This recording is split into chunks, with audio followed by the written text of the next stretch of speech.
vibeBooks presents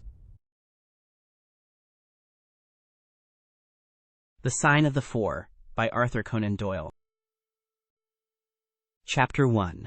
The Science of Deduction.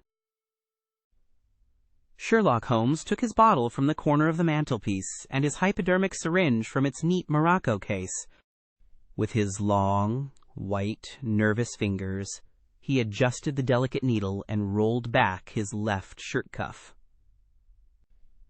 For some little time his eyes rested thoughtfully upon the sinewy forearm and wrist, all dotted and scarred with innumerable puncture marks. Finally he thrust the sharp point home, pressed down the tiny piston, and sank back into the velvet-lined armchair with a long sigh of satisfaction. 3 times a day, for many months, I had witnessed this performance, but custom had not reconciled my mind to it. On the contrary, from day to day I had become more irritable at the sight, and my conscience swelled nightly within me at the thought that I had lacked the courage to protest.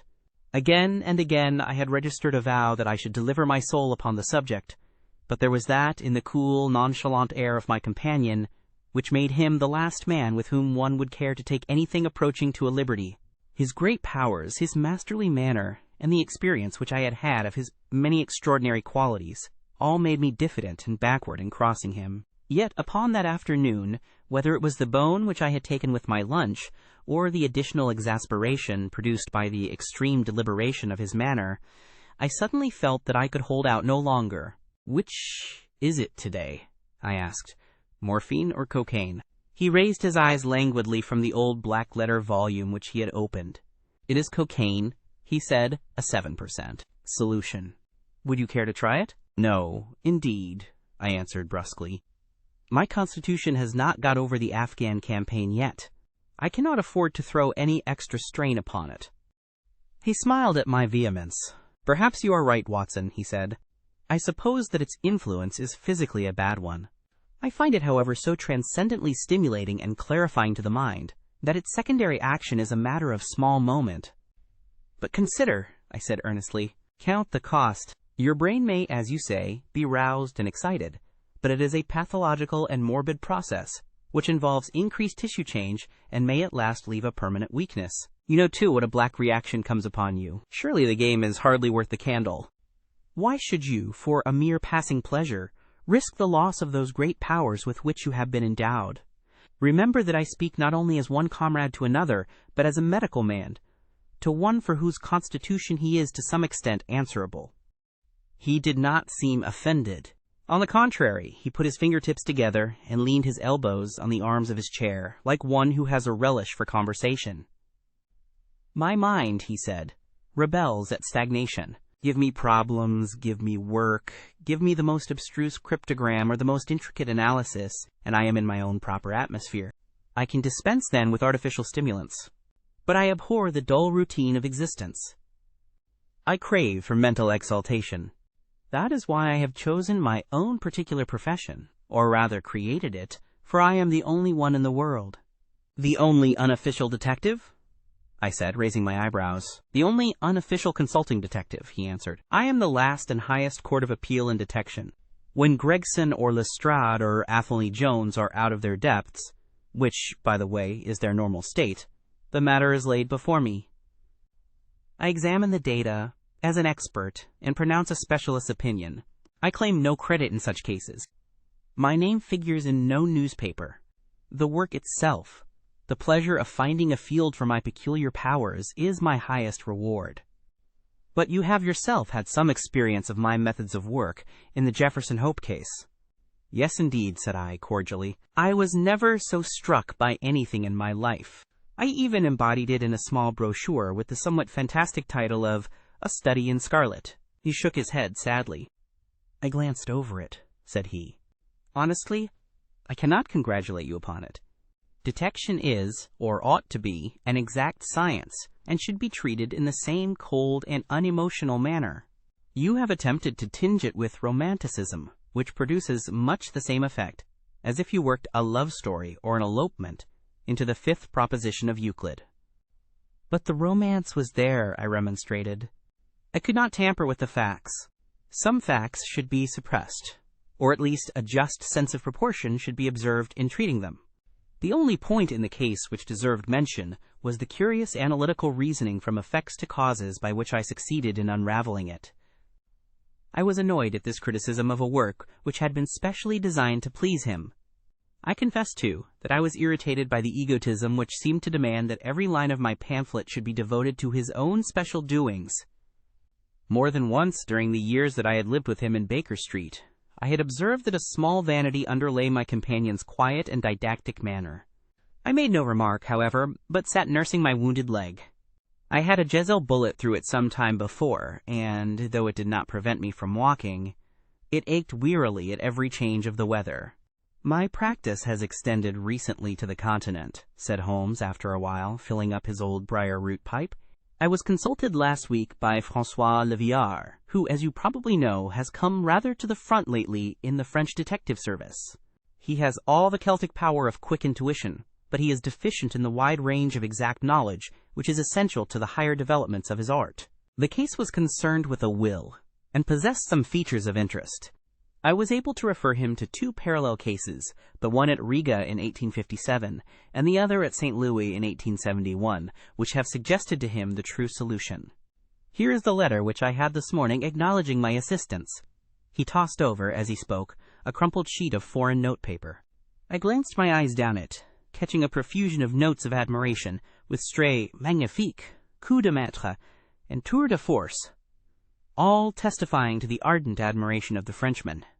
"He speaks as a pupil to his master," said I. "Oh, he rates my assistance too highly," said Sherlock Holmes lightly. "He has considerable gifts himself. He possesses 2 out of the 3 qualities necessary for the ideal detective. He has the power of observation and that of deduction. He is only wanting in knowledge, and that may come in time. He is now translating my small works into French." "Your works? Oh, didn't you know?" he cried, laughing. "Yes, I have been guilty of several monographs. They are all upon technical subjects. Here, for example, is one upon the distinction between the ashes of the various tobaccos.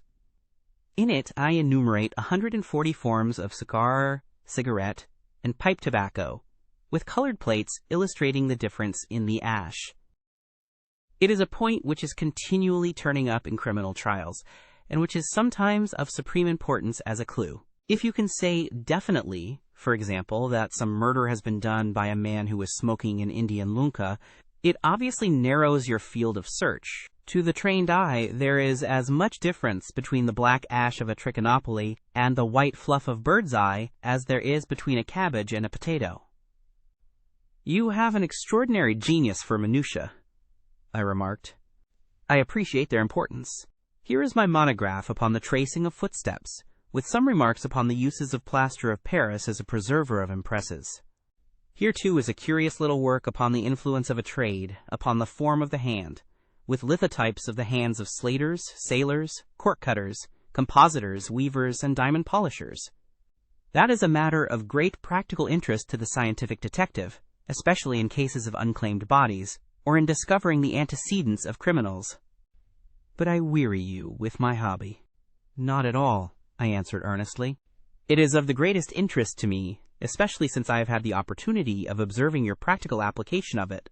But you spoke just now of observation and deduction. Surely, the one to some extent implies the other." "Why, hardly," he answered, leaning back luxuriously in his armchair and sending up thick blue wreaths from his pipe. "For example, observation shows me that you have been to the Wigmore Street post office this morning, but deduction lets me know that when there you dispatched a telegram." "Right," said I. "Right on both points, but I confess that I don't see how you arrived at it. It was a sudden impulse upon my part, and I have mentioned it to no one." "It is simplicity itself," he remarked, chuckling at my surprise, "so absurdly simple that an explanation is superfluous, and yet it may serve to define the limits of observation and of deduction. Observation tells me that you have a little reddish mold adhering to your instep.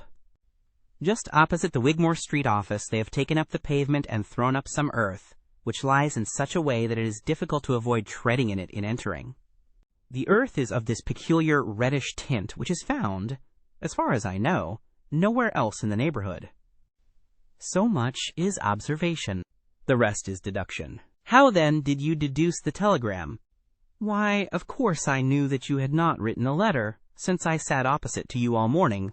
I see also in your open desk there that you have a sheet of stamps and a thick bundle of postcards. What could you go into the post office for, then, but to send a wire? Eliminate all other factors, and the one which remains must be the truth. In this case it certainly is so, I replied after a little thought. The thing, however, is, as you say, of the simplest. Would you think me impertinent if I were to put your theories to a more severe test? On the contrary, he answered. It would prevent me from taking a second dose of cocaine. I should be delighted to look into any problem which you might submit to me. I have heard you say that it is difficult for a man to have any object in daily use without leaving the impress of his individuality upon it in such a way that a trained observer might read it. Now I have here a watch which has recently come into my possession. Would you have the kindness to let me have an opinion upon the character or habits of the late owner? I handed him over the watch with some slight feeling of amusement in my heart, for the test was, as I thought, an impossible one, and I intended it as a lesson against the somewhat dogmatic tone which he occasionally assumed. He balanced the watch in his hand, gazed hard at the dial, opened the back, and examined the works, first with his naked eyes, and then with a powerful convex lens. I could hardly keep from smiling at his crestfallen face when he finally snapped the case to and handed it back. There are hardly any data, he remarked. The watch has been recently cleaned, which robs me of my most suggestive facts. You are right, I answered. It was cleaned before being sent to me. In my heart I accused my companion of putting forward a most lame and impotent excuse to cover his failure. What data could he expect from an uncleaned watch? Though unsatisfactory, my research has not been entirely barren, he observed, staring up at the ceiling with dreamy, lackluster eyes. Subject to your correction, I should judge that the watch belonged to your elder brother, who inherited it from your father, that you gather, no doubt, from the H.W. upon the back? Quite so. The W suggests your own name. The date of the watch is nearly 50 years back, and the initials are as old as the watch. So it was made for the last generation. Jewelry usually descends to the eldest son, and he is most likely to have the same name as the father. Your father has, if I remember right, been dead many years. It has, therefore, been in the hands of your eldest brother. Right, so far, said I. Anything else? He was a man of untidy habits, very untidy and careless. He was left with good prospects, but he threw away his chances. Lived for some time in poverty with occasional short intervals of prosperity, and finally, taking to drink, he died. That is all I can gather. I sprang from my chair and limped impatiently about the room with considerable bitterness in my heart. This is unworthy of you, Holmes, I said. I could not have believed that you would have descended to this. You have made inquiries into the history of my unhappy brother, and you now pretend to deduce this knowledge in some fanciful way. You cannot expect me to believe that you have read all this from his old watch. It is unkind, and, to speak plainly, has a touch of charlatanism in it. My dear doctor, said he kindly, pray accept my apologies. Viewing the matter as an abstract problem, I had forgotten how personal and painful a thing it might be to you. I assure you, however, that I never even knew that you had a brother until you handed me the watch. Then how in the name of all that is wonderful did you get these facts? They are absolutely correct in every particular. Ah, that is good luck. I could only say what was the balance of probability. I did not at all expect to be so accurate. But it was not mere guesswork? No, I never guess. It is a shocking habit, destructive to the logical faculty. What seems strange to you is only so because you do not follow my train of thought or observe the small facts upon which large inferences may depend. For example, I began by stating that your brother was careless. When you observe the lower part of that watch case, you notice that it is not only dinted in 2 places, but it is cut and marked all over from the habit of keeping other hard objects, such as coins or keys, in the same pocket. Surely it is no great feat to assume that a man who treats a 50-guinea watch so cavalierly must be a careless man. Neither is it a very far-fetched inference that a man who inherits one article of such value is pretty well provided for in other respects. I nodded, to show that I followed his reasoning.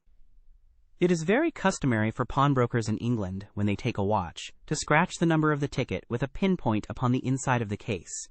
It is more handy than a label, as there is no risk of the number being lost or transposed. There are no less than 4 such numbers visible to my lens on the inside of this case. Inference: that your brother was often at low water. Secondary inference: that he had occasional bursts of prosperity, or he could not have redeemed the pledge. Finally, I ask you to look at the inner plate which contains the keyhole. Look at the thousands of scratches all round the hole, marks where the key has slipped. What sober man's key could have scored those grooves? But you will never see a drunkard's watch without them. He winds it at night, and he leaves these traces of his unsteady hand. Where is the mystery in all this? It is as clear as daylight, I answered. I regret the injustice which I did you. I should have had more faith in your marvelous faculty. May I ask whether you have any professional inquiry on foot at present? None. Hence the cocaine. I cannot live without brain work. What else is there to live for? Stand at the window here. Was ever such a dreary, dismal, unprofitable world? See how the yellow fog swirls down the street and drifts across the dun-colored houses. What could be more hopelessly prosaic and material? What is the use of having powers, doctor, when one has no field upon which to exert them? Crime is commonplace, existence is commonplace, and no qualities, save those which are commonplace, have any function upon earth. I had opened my mouth to reply to this tirade, when with a crisp knock our landlady entered, bearing a card upon the brass salver. "A young lady for you, sir," she said, addressing my companion. "Miss Mary Morstan," he read. I have no recollection of the name. Ask the young lady to step up, Mrs. Hudson. Don't go, doctor. I should prefer that you remain. Chapter 2. The Statement of the Case. Miss Morstan entered the room with a firm step and an outward composure of manner. She was a blonde young lady, small, dainty, well-gloved, and dressed in the most perfect taste. There was, however, a plainness and simplicity about her costume which bore with it a suggestion of limited means. The dress was a somber grayish beige, untrimmed and unbraided, and she wore a small turban of the same dull hue, relieved only by a suspicion of white feather in the side. Her face had neither regularity of feature nor beauty of complexion, but her expression was sweet and amiable, and her large blue eyes were singularly spiritual and sympathetic. In an experience of women which extends over many nations and 3 separate continents, I have never looked upon a face which gave a clearer promise of a refined and sensitive nature. I could not but observe that as she took the seat which Sherlock Holmes placed for her, her lip trembled, her hand quivered, and she showed every sign of intense inward agitation. "I have come to you, Mr. Holmes," she said, "because you once enabled my employer, Mrs. Cecil Forrester, to unravel a little domestic complication. She was much impressed by your kindness and skill." "Mrs. Cecil Forrester," he repeated thoughtfully. "I believe that I was of some slight service to her. The case, however, as I remember it, was a very simple one." "She did not think so, but at least you cannot say the same of mine. I can hardly imagine anything more strange, more utterly inexplicable, than the situation in which I find myself." Holmes rubbed his hands, and his eyes glistened. He leaned forward in his chair with an expression of extraordinary concentration upon his clear-cut, hawk-like features. "State your case," said he, in brisk business tones. I felt that my position was an embarrassing one. "You will, I am sure, excuse me," I said, rising from my chair. "Do a chair." To my surprise, the young lady held up her gloved hand to detain me. "If your friend," she said, "would be good enough to stop, he might be of inestimable service to me." I relapsed into my chair. "Briefly," she continued, "the facts are these. My father was an officer in an Indian regiment who sent me home when I was quite a child. My mother was dead, and I had no relative in England. I was placed, however, in a comfortable boarding establishment at Edinburgh, and there I remained until I was 17 years of age. In the year 1878, my father, who was senior captain of his regiment, obtained 12 months' leave and came home. He telegraphed me from London that he had arrived all safe, and directed me to come down at once, giving the Langham Hotel as his address. His message, as I remember, was full of kindness and love. On reaching London, I drove to the Langham, and was informed that Captain Morstan was staying there, but that he had gone out the night before and had not yet returned. I waited all day without news of him. That night, on the advice of the manager of the hotel, I communicated with the police, and next morning we advertised in all the papers. Our inquiries led to no result, and from that day to this, no word has ever been heard of my unfortunate father. He came home with his heart full of hope, to find some peace, some comfort, and instead— She put her hand to her throat, and a choking sob cut short the sentence. "The date?" asked Holmes, opening his notebook. "He disappeared upon the 3rd of December, 1878, nearly 10 years ago. His luggage?" "Remained at the hotel. There was nothing in it to suggest a clue. Some clothes, some books, and a considerable number of curiosities from the Andaman Islands. He had been one of the officers in charge of the convict guard there. Had he any friends in town?" "Only one that we know of. Major Sholto, of his own regiment, the 34th Bombay Infantry. The major had retired some little time before, and lived at Upper Norwood.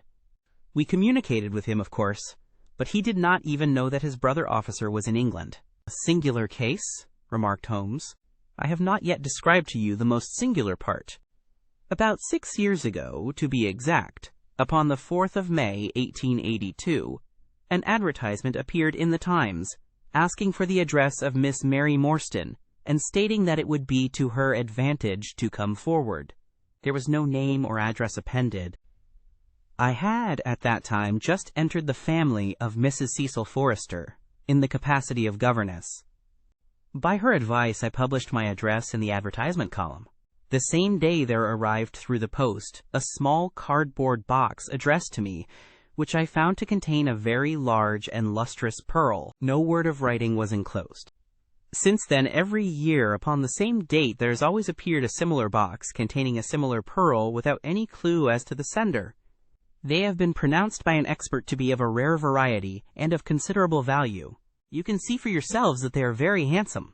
She opened a flat box as she spoke, and showed me 6 of the finest pearls that I had ever seen. "Your statement is most interesting," said Sherlock Holmes.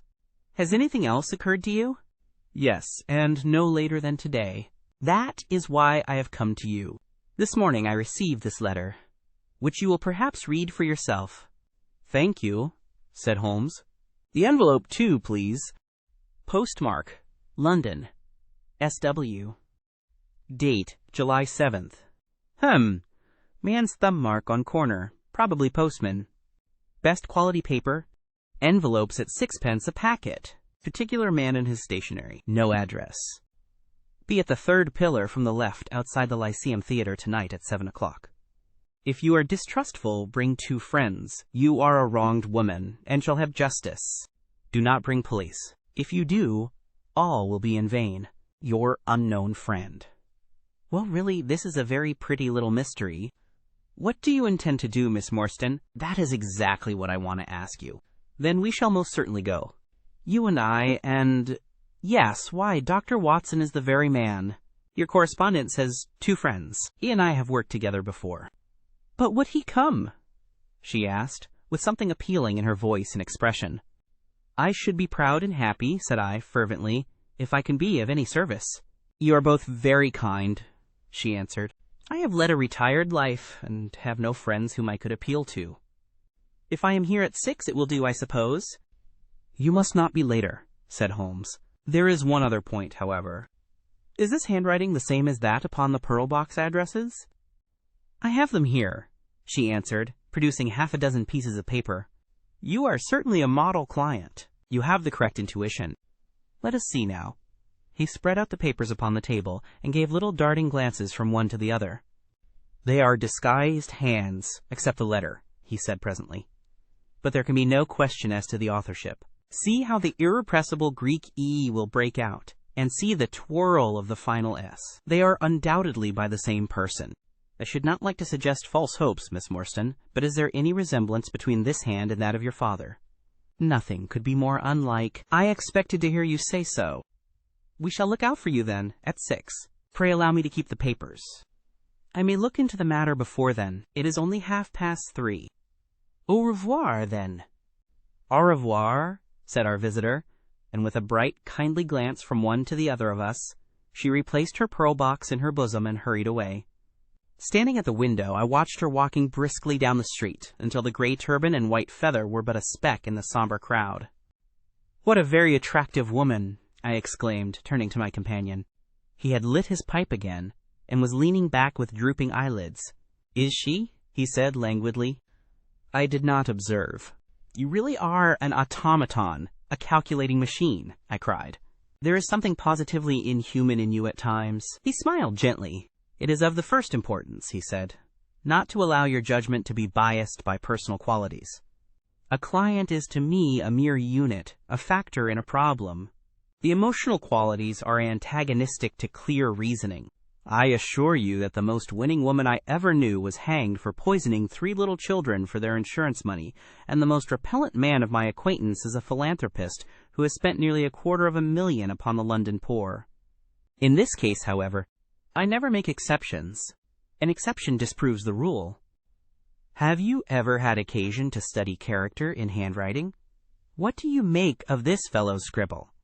"It is legible and regular," I answered. "A man of business habits and some force of character." Holmes shook his head. "Look at his long letters," he said. "They hardly rise above the common herd. That D might be an A, and that L an E. Men of character always differentiate their long letters, however illegibly they may write. There is vacillation in his K's and self-esteem in his capitals. I am going out now. I have some few references to make. Let me recommend this book, one of the most remarkable ever penned. It is Winwood Reade's Martyrdom of Man. I shall be back in an hour." I sat in the window with the volume in my hand, but my thoughts were far from the daring speculations of the writer. My mind ran upon our late visitor, her smiles, the deep, rich tones of her voice, the strange mystery which overhung her life. If she were 17 at the time of her father's disappearance, she must be 27 now, a sweet age, when youth has lost its self-consciousness and become a little sobered by experience. So I sat and mused, until such dangerous thoughts came into my head that I hurried away to my desk and plunged furiously into the latest treatise upon pathology. What was I, an army surgeon with a weak leg and a weaker banking account, that I should dare to think of such things? She was a unit, a factor, nothing more. If my future were black, it was better surely to face it like a man than to attempt to brighten it by mere will-o'-the-wisps of the imagination. Chapter 3. In Quest of a Solution. It was 5:30 before Holmes returned. He was bright, eager, and in excellent spirits, a mood which, in his case, alternated with fits of the blackest depression. "There is no great mystery in this matter," he said, taking the cup of tea which I had poured out for him. "The facts appear to admit of only one explanation." "What? You have solved it already?" "Well, that would be too much to say. I have discovered a suggestive fact, that is all. It is, however, very suggestive. The details are still to be added. I have just found, on consulting the back files of the Times, that Major Sholto of Upper Norwood, late of the 34th Bombay Infantry, died upon the 28th of April, 1882. I may be very obtuse, Holmes, but I fail to see what this suggests." "No, you surprise me." "Look at it in this way, then. Captain Morstan disappears. The only person in London whom he could have visited is Major Sholto. Major Sholto denies having heard that he was in London. 4 years later, Sholto dies. Within a week of his death, Captain Morstan's daughter receives a valuable present, which is repeated from year to year, and now culminates in a letter which describes her as a wronged woman. What wrong can it refer to except this deprivation of her father? And why should the presents begin immediately after Sholto's death, unless it is that Sholto's heir knows something of the mystery and desires to make compensation? Have you any alternative theory which will meet the facts? But what a strange compensation, and how strangely made. Why, too, should he write a letter now, rather than 6 years ago? Again, the letter speaks of giving her justice. What justice can she have? It is too much to suppose that her father is still alive. There is no other injustice in her case that you know of. There are difficulties." "There are certainly difficulties," said Sherlock Holmes pensively, "but our expedition of tonight will solve them all." Ah, here is a four-wheeler, and Miss Morstan is inside. Are you all ready? Then we had better go down, for it is a little past the hour. I picked up my hat and my heaviest stick, but I observed that Holmes took his revolver from his drawer and slipped it into his pocket. It was clear that he thought that our night's work might be a serious one. Miss Morstan was muffled in a dark cloak, and her sensitive face was composed, but pale. She must have been more than woman if she did not feel some uneasiness at the strange enterprise upon which we were embarking. Yet her self-control was perfect, and she readily answered the few additional questions which Sherlock Holmes put to her. Major Sholto was a very particular friend of Papa's, she said. His letters were full of allusions to the Major. He and Papa were in command of the troops at the Andaman Islands, so they were thrown a great deal together. By the way, a curious paper was found in Papa's desk, which no one could understand. I don't suppose that it is of the slightest importance, but I thought you might care to see it, so I brought it with me. It is here. Holmes unfolded the paper carefully and smoothed it out upon his knee. He then very methodically examined it all over with his double lens. It is paper of native Indian manufacture, he remarked. It has at some time been pinned to a board. The diagram upon it appears to be a plan of part of a large building with numerous halls, corridors, and passages. At one point is a small cross done in red ink, and above it is 3.37 from left, in faded pencil writing. In the left-hand corner is a curious hieroglyphic like four crosses in a line with their arms touching. Beside it is written, in very rough and coarse characters, the sign of the four: Jonathan Small, Mahomet Singh, Abdullah Khan, Dost Akbar. No, I confess that I do not see how this bears upon the matter. Yet it is evidently a document of importance. It has been kept carefully in a pocketbook, for the one side is as clean as the other. It was in his pocketbook that we found it. Preserve it carefully then, Miss Morstan, for it may prove to be of use to us. I begin to suspect that this matter may turn out to be much deeper and more subtle than I at first supposed. I must reconsider my ideas. He leaned back in the cab, and I could see by his drawn brow and his vacant eye that he was thinking intently. Miss Morstan and I chatted in an undertone about our present expedition and its possible outcome, but our companion maintained his impenetrable reserve until the end of our journey. It was a September evening, and not yet 7 o'clock. But the day had been a dreary one, and a dense, drizzly fog lay low upon the great city. Mud-colored clouds drooped sadly over the muddy streets. Down the Strand the lamps were but misty splotches of diffused light which threw a feeble circular glimmer upon the slimy pavement. The yellow glare from the shop windows streamed out into the steamy, vaporous air, and threw a murky, shifting radiance across the crowded thoroughfare. There was, to my mind, something eerie and ghost-like in the endless procession of faces which flitted across these narrow bars of light. Sad faces and glad, haggard and merry. Like all humankind, they flitted from the gloom into the light, and so back into the gloom once more. I am not subject to impressions, but the dull, heavy evening, with the strange business upon which we were engaged, combined to make me nervous and depressed. I could see from Miss Morstan's manner that she was suffering from the same feeling. Holmes alone could rise superior to petty influences. He held his open notebook upon his knee, and from time to time he jotted down figures and memoranda in the light of his pocket lantern. At the Lyceum Theatre the crowds were already thick at the side entrances. In front, a continuous stream of hansoms and four-wheelers were rattling up, discharging their cargoes of shirt-fronted men and beshawled, bediamonded women. We had hardly reached the third pillar, which was our rendezvous, before a small, dark, brisk man in the dress of a coachman accosted us. "Are you the parties who come with Miss Morstan?" he asked. "I am Miss Morstan, and these two gentlemen are my friends," said she. He bent a pair of wonderfully penetrating and questioning eyes upon us. "You will excuse me, miss," he said with a certain dogged manner, "but I was to ask you to give me your word that neither of your companions is a police officer." "I give you my word on that," she answered. He gave a shrill whistle, on which a street Arab led across a four-wheeler and opened the door. The man who had addressed us mounted to the box while we took our places inside. We had hardly done so before the driver whipped up his horse, and we plunged away at a furious pace through the foggy streets.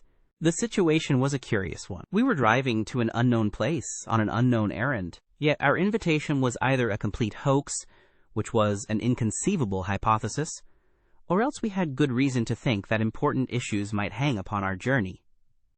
Miss Morstan's demeanor was as resolute and collected as ever.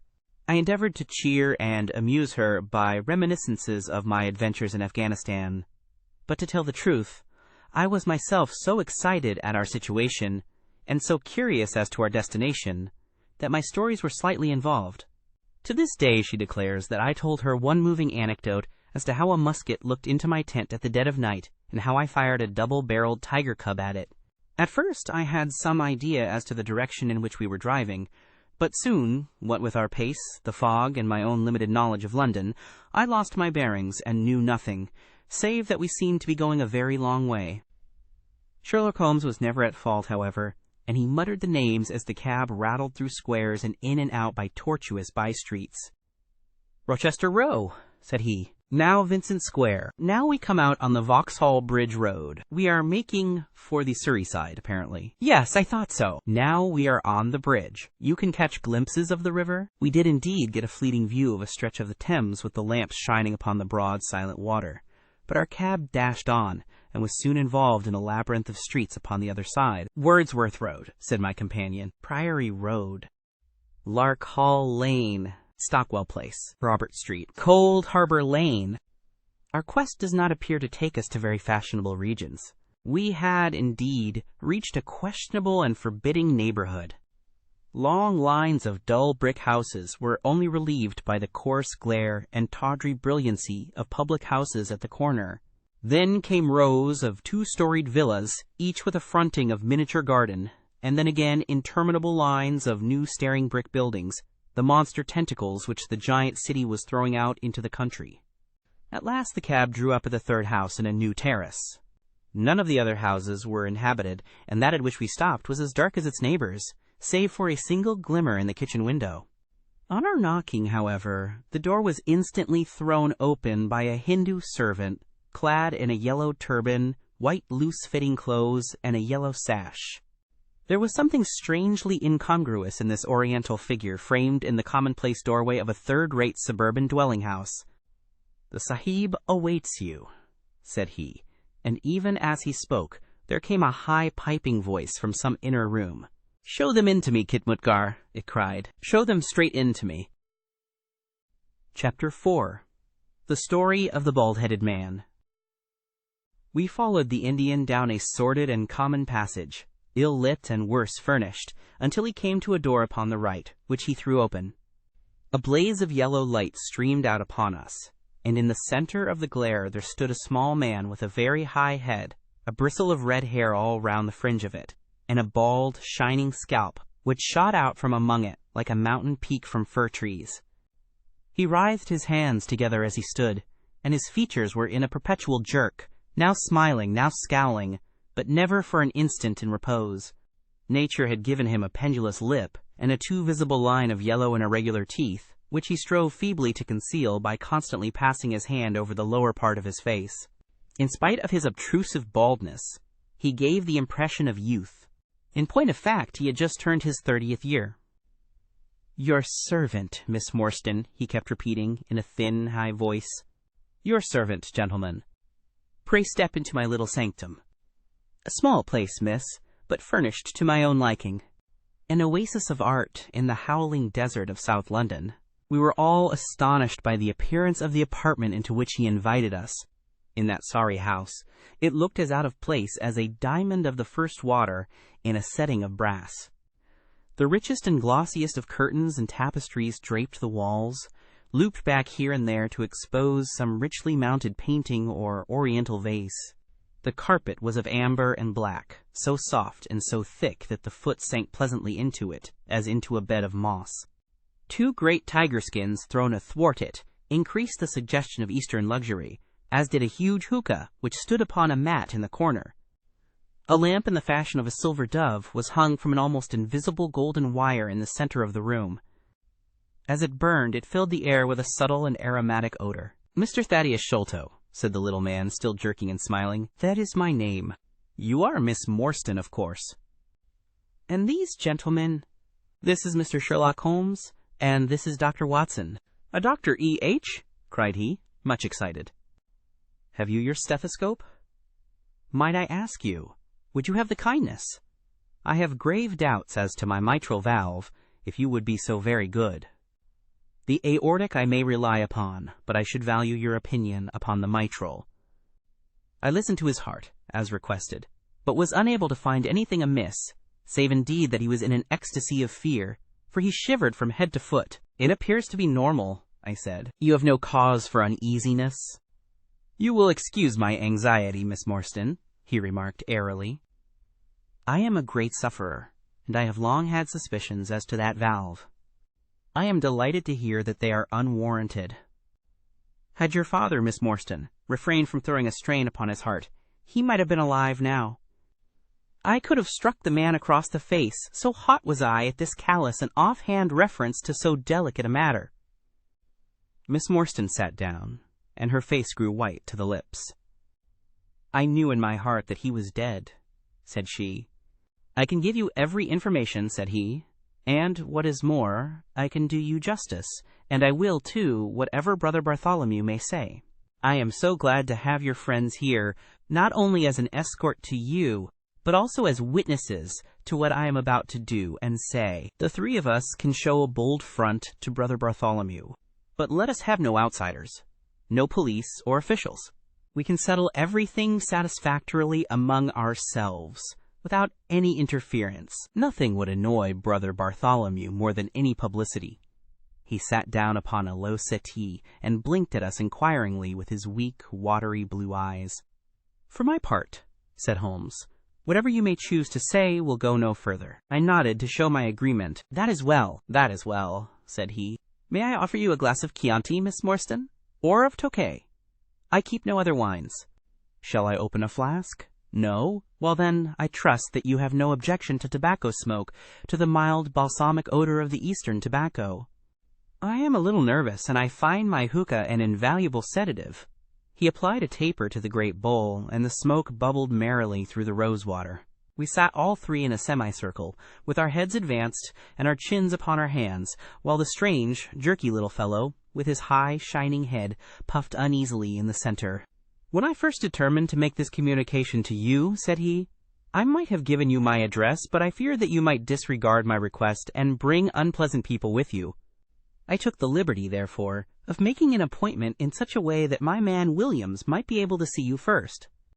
I have complete confidence in his discretion, and he had orders, if he were dissatisfied, to proceed no further in the matter.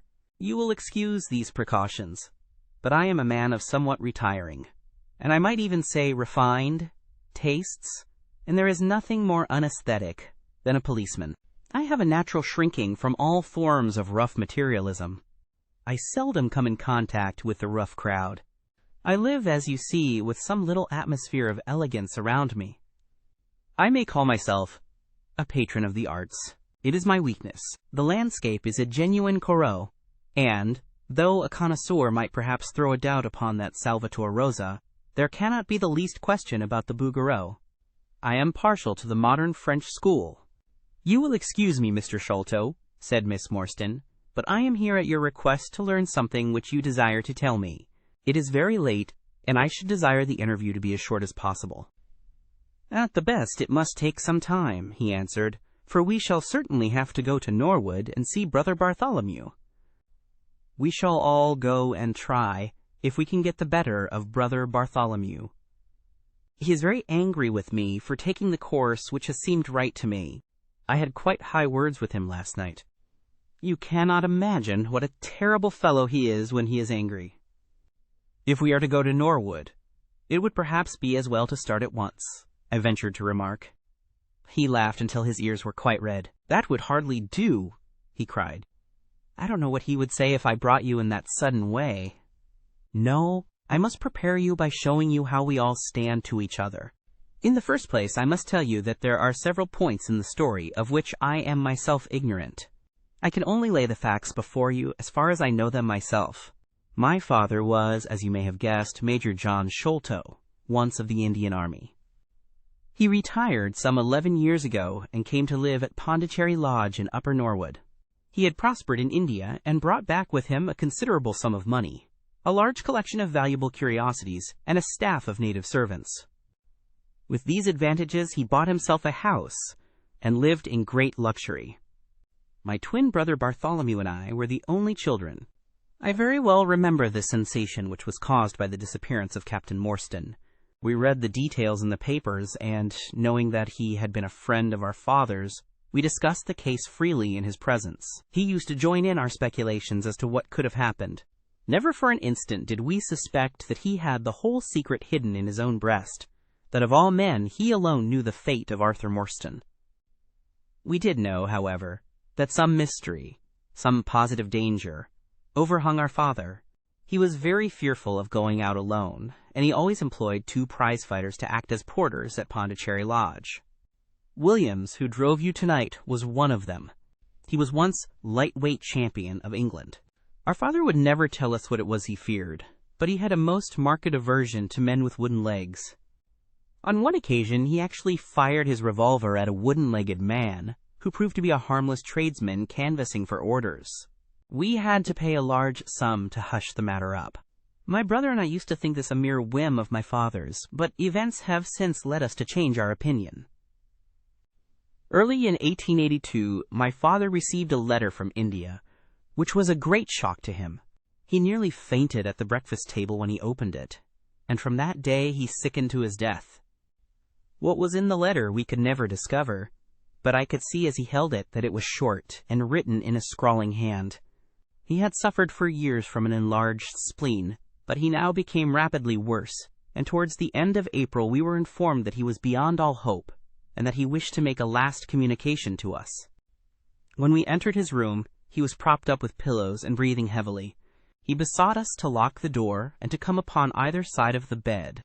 Then, grasping our hands, he made a remarkable statement to us in a voice which was broken as much by emotion as by pain. I shall try and give it to you in his own very words. "I have only one thing," he said, "which weighs upon my mind at this supreme moment. It is my treatment of poor Morstan's orphan.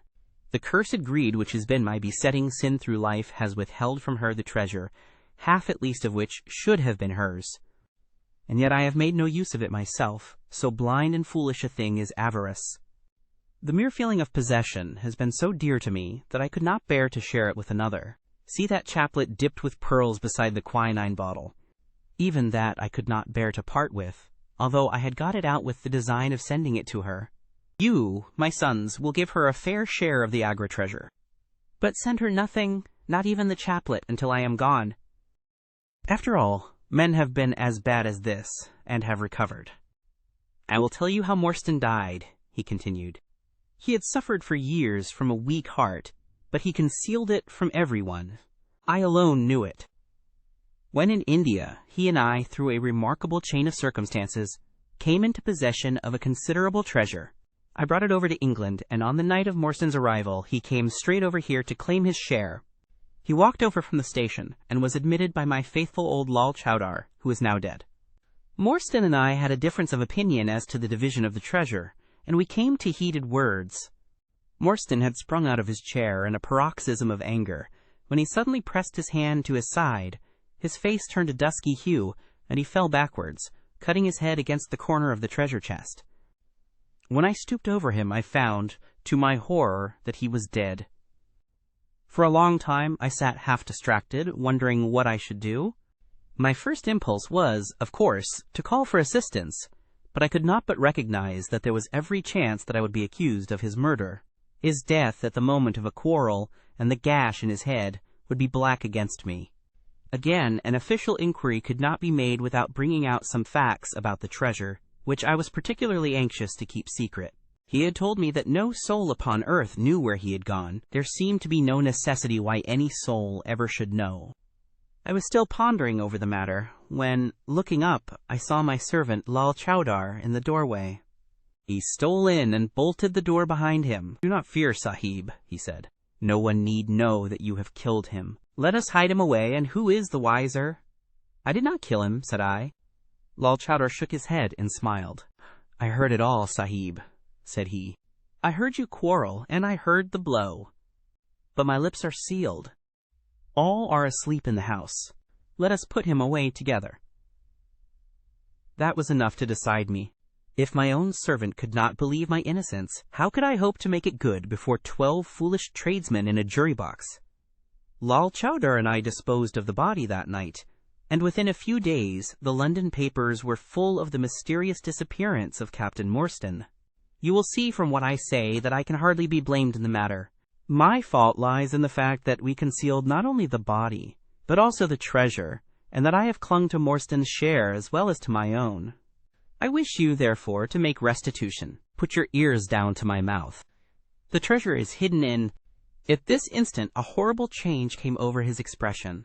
His eyes stared wildly, his jaw dropped, and he yelled in a voice which I can never forget, "Keep him out! For Christ's sake, keep him out!" We both stared round at the window behind us, upon which his gaze was fixed. A face was looking in at us out of the darkness. We could see the whitening of the nose where it was pressed against the glass. It was a bearded, hairy face, with wild, cruel eyes, and an expression of concentrated malevolence. My brother and I rushed towards the window, but the man was gone. When we returned to my father, his head had dropped, and his pulse had ceased to beat. We searched the garden that night, but found no sign of the intruder, save that just under the window a single footmark was visible in the flower bed. But for that one trace, we might have thought that our imaginations had conjured up that wild, fierce face. We soon, however, had another and a more striking proof that there were secret agencies at work all round us. The window of my father's room was found open in the morning. His cupboards and boxes had been rifled, and upon his chest was fixed a torn piece of paper, with the words, "The Sign of the Four," scrawled across it. What the phrase meant, or who our secret visitor may have been, we never knew. As far as we can judge, none of my father's property had been actually stolen, though everything had been turned out. My brother and I naturally associated this peculiar incident with the fear which haunted my father during his life, but it is still a complete mystery to us. The little man stopped to relight his hookah, and puffed thoughtfully for a few moments. We had all sat absorbed, listening to his extraordinary narrative. At the short account of her father's death, Miss Morstan had turned deadly white, and for a moment I feared that she was about to faint. She rallied, however, on drinking a glass of water which I quietly poured out for her from a Venetian carafe upon the side table. Sherlock Holmes leaned back in his chair with an abstracted expression, and the lids drawn low over his glittering eyes. As I glanced at him, I could not but think how on that very day he had complained bitterly of the commonplaceness of life. Here at least was a problem which would tax his sagacity to the utmost. Mr. Thaddeus Sholto looked from one to the other of us with an obvious pride at the effect which his story had produced, and then continued between the puffs of his overgrown pipe. "My brother and I," said he, "were, as you may imagine, much excited as to the treasure which my father had spoken of. For weeks and for months we dug and delved in every part of the garden without discovering its whereabouts. It was maddening to think that the hiding place was on his very lips at the moment that he died.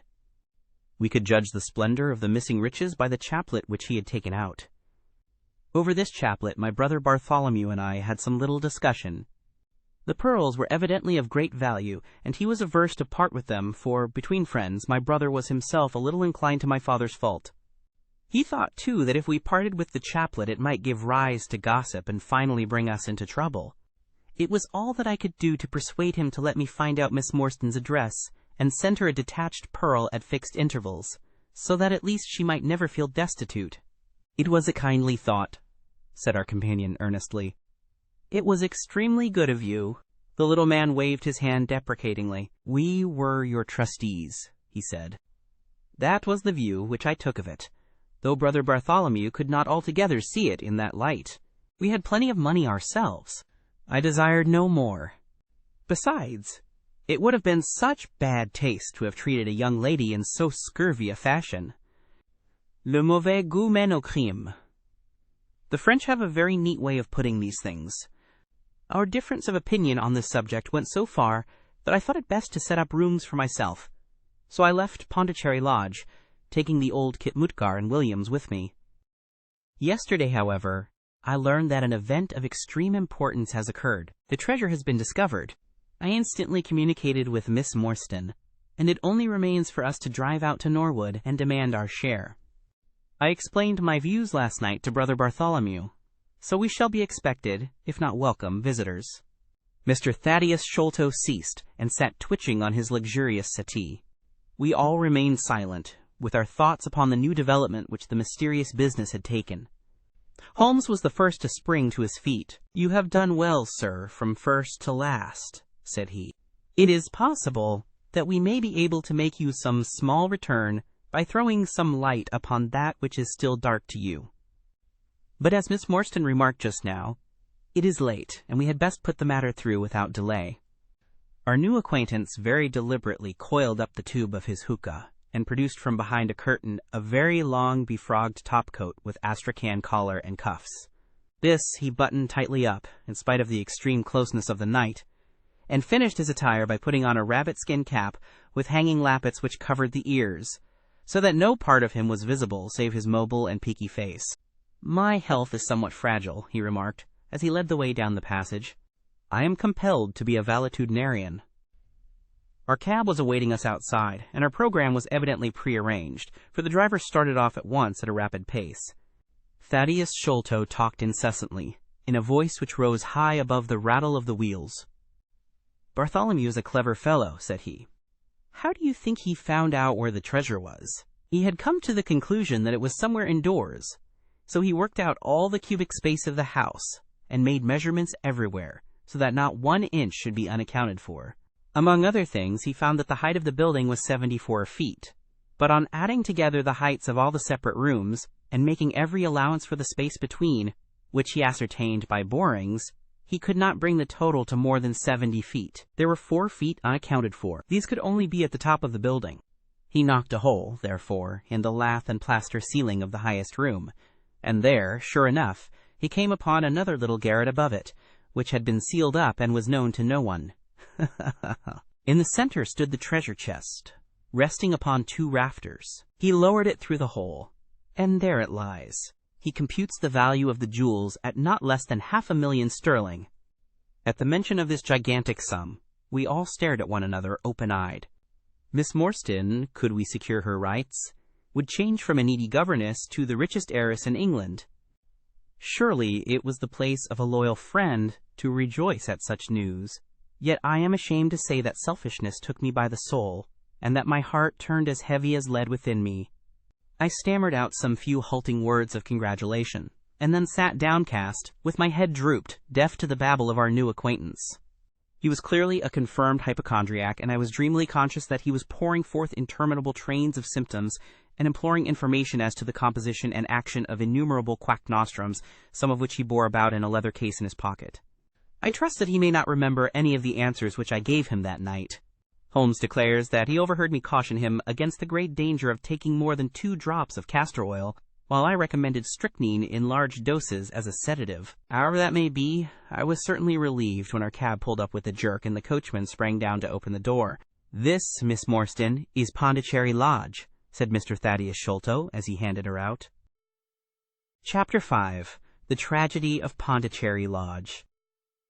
It was nearly 11 o'clock when we reached this final stage of our night's adventures. We had left the damp fog of the great city behind us, and the night was fairly fine. A warm wind blew from the westward, and heavy clouds moved slowly across the sky, with half a moon peeping occasionally through the rifts. It was clear enough to see for some distance, but Thaddeus Sholto took down one of the side lamps from the carriage to give us a better light upon our way. Pondicherry Lodge stood in its own grounds, and was girt round with a very high stone wall topped with broken glass. A single narrow iron-clamped door formed the only means of entrance. On this our guide knocked with a peculiar postman-like rat-tat. "Who is there?" cried a gruff voice from within. "It is I, McMurdo. You surely know my knock by this time." There was a grumbling sound, and a clanking and jarring of keys. The door swung heavily back, and a short, deep-chested man stood in the opening, with the yellow light of the lantern shining upon his protruded face and twinkling distrustful eyes. "That you, Mr. Thaddeus? But who are the others? I had no orders about them from the master. No, McMurdo? You surprise me? I told my brother last night that I should bring some friends. He ain't been out of his room today, Mr. Thaddeus, and I have no orders. You know very well that I must stick to regulations. I can let you in, but your friends must just stop where they are. This was an unexpected obstacle. Thaddeus Sholto looked about him in a perplexed and helpless manner. This is too bad of you, McMurdo, he said. If I guarantee them, that is enough for you. There is the young lady, too. She cannot wait on the public road at this hour. Very sorry, Mr. Thaddeus, said the porter inexorably. Folk may be friends of yours, and yet no friends of the master's. He pays me well to do my duty, and my duty I'll do. I don't know none of your friends. Oh, yes, you do, McMurdo, cried Sherlock Holmes genially. I don't think you can have forgotten me.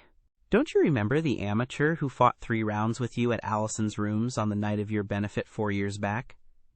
Not Mr. Sherlock Holmes, roared the prize-fighter. God's truth! How could I have mistook you? If instead of standing there so quiet you had just stepped up and given me that cross-hit of yours under the jaw, I'd have known you without a question.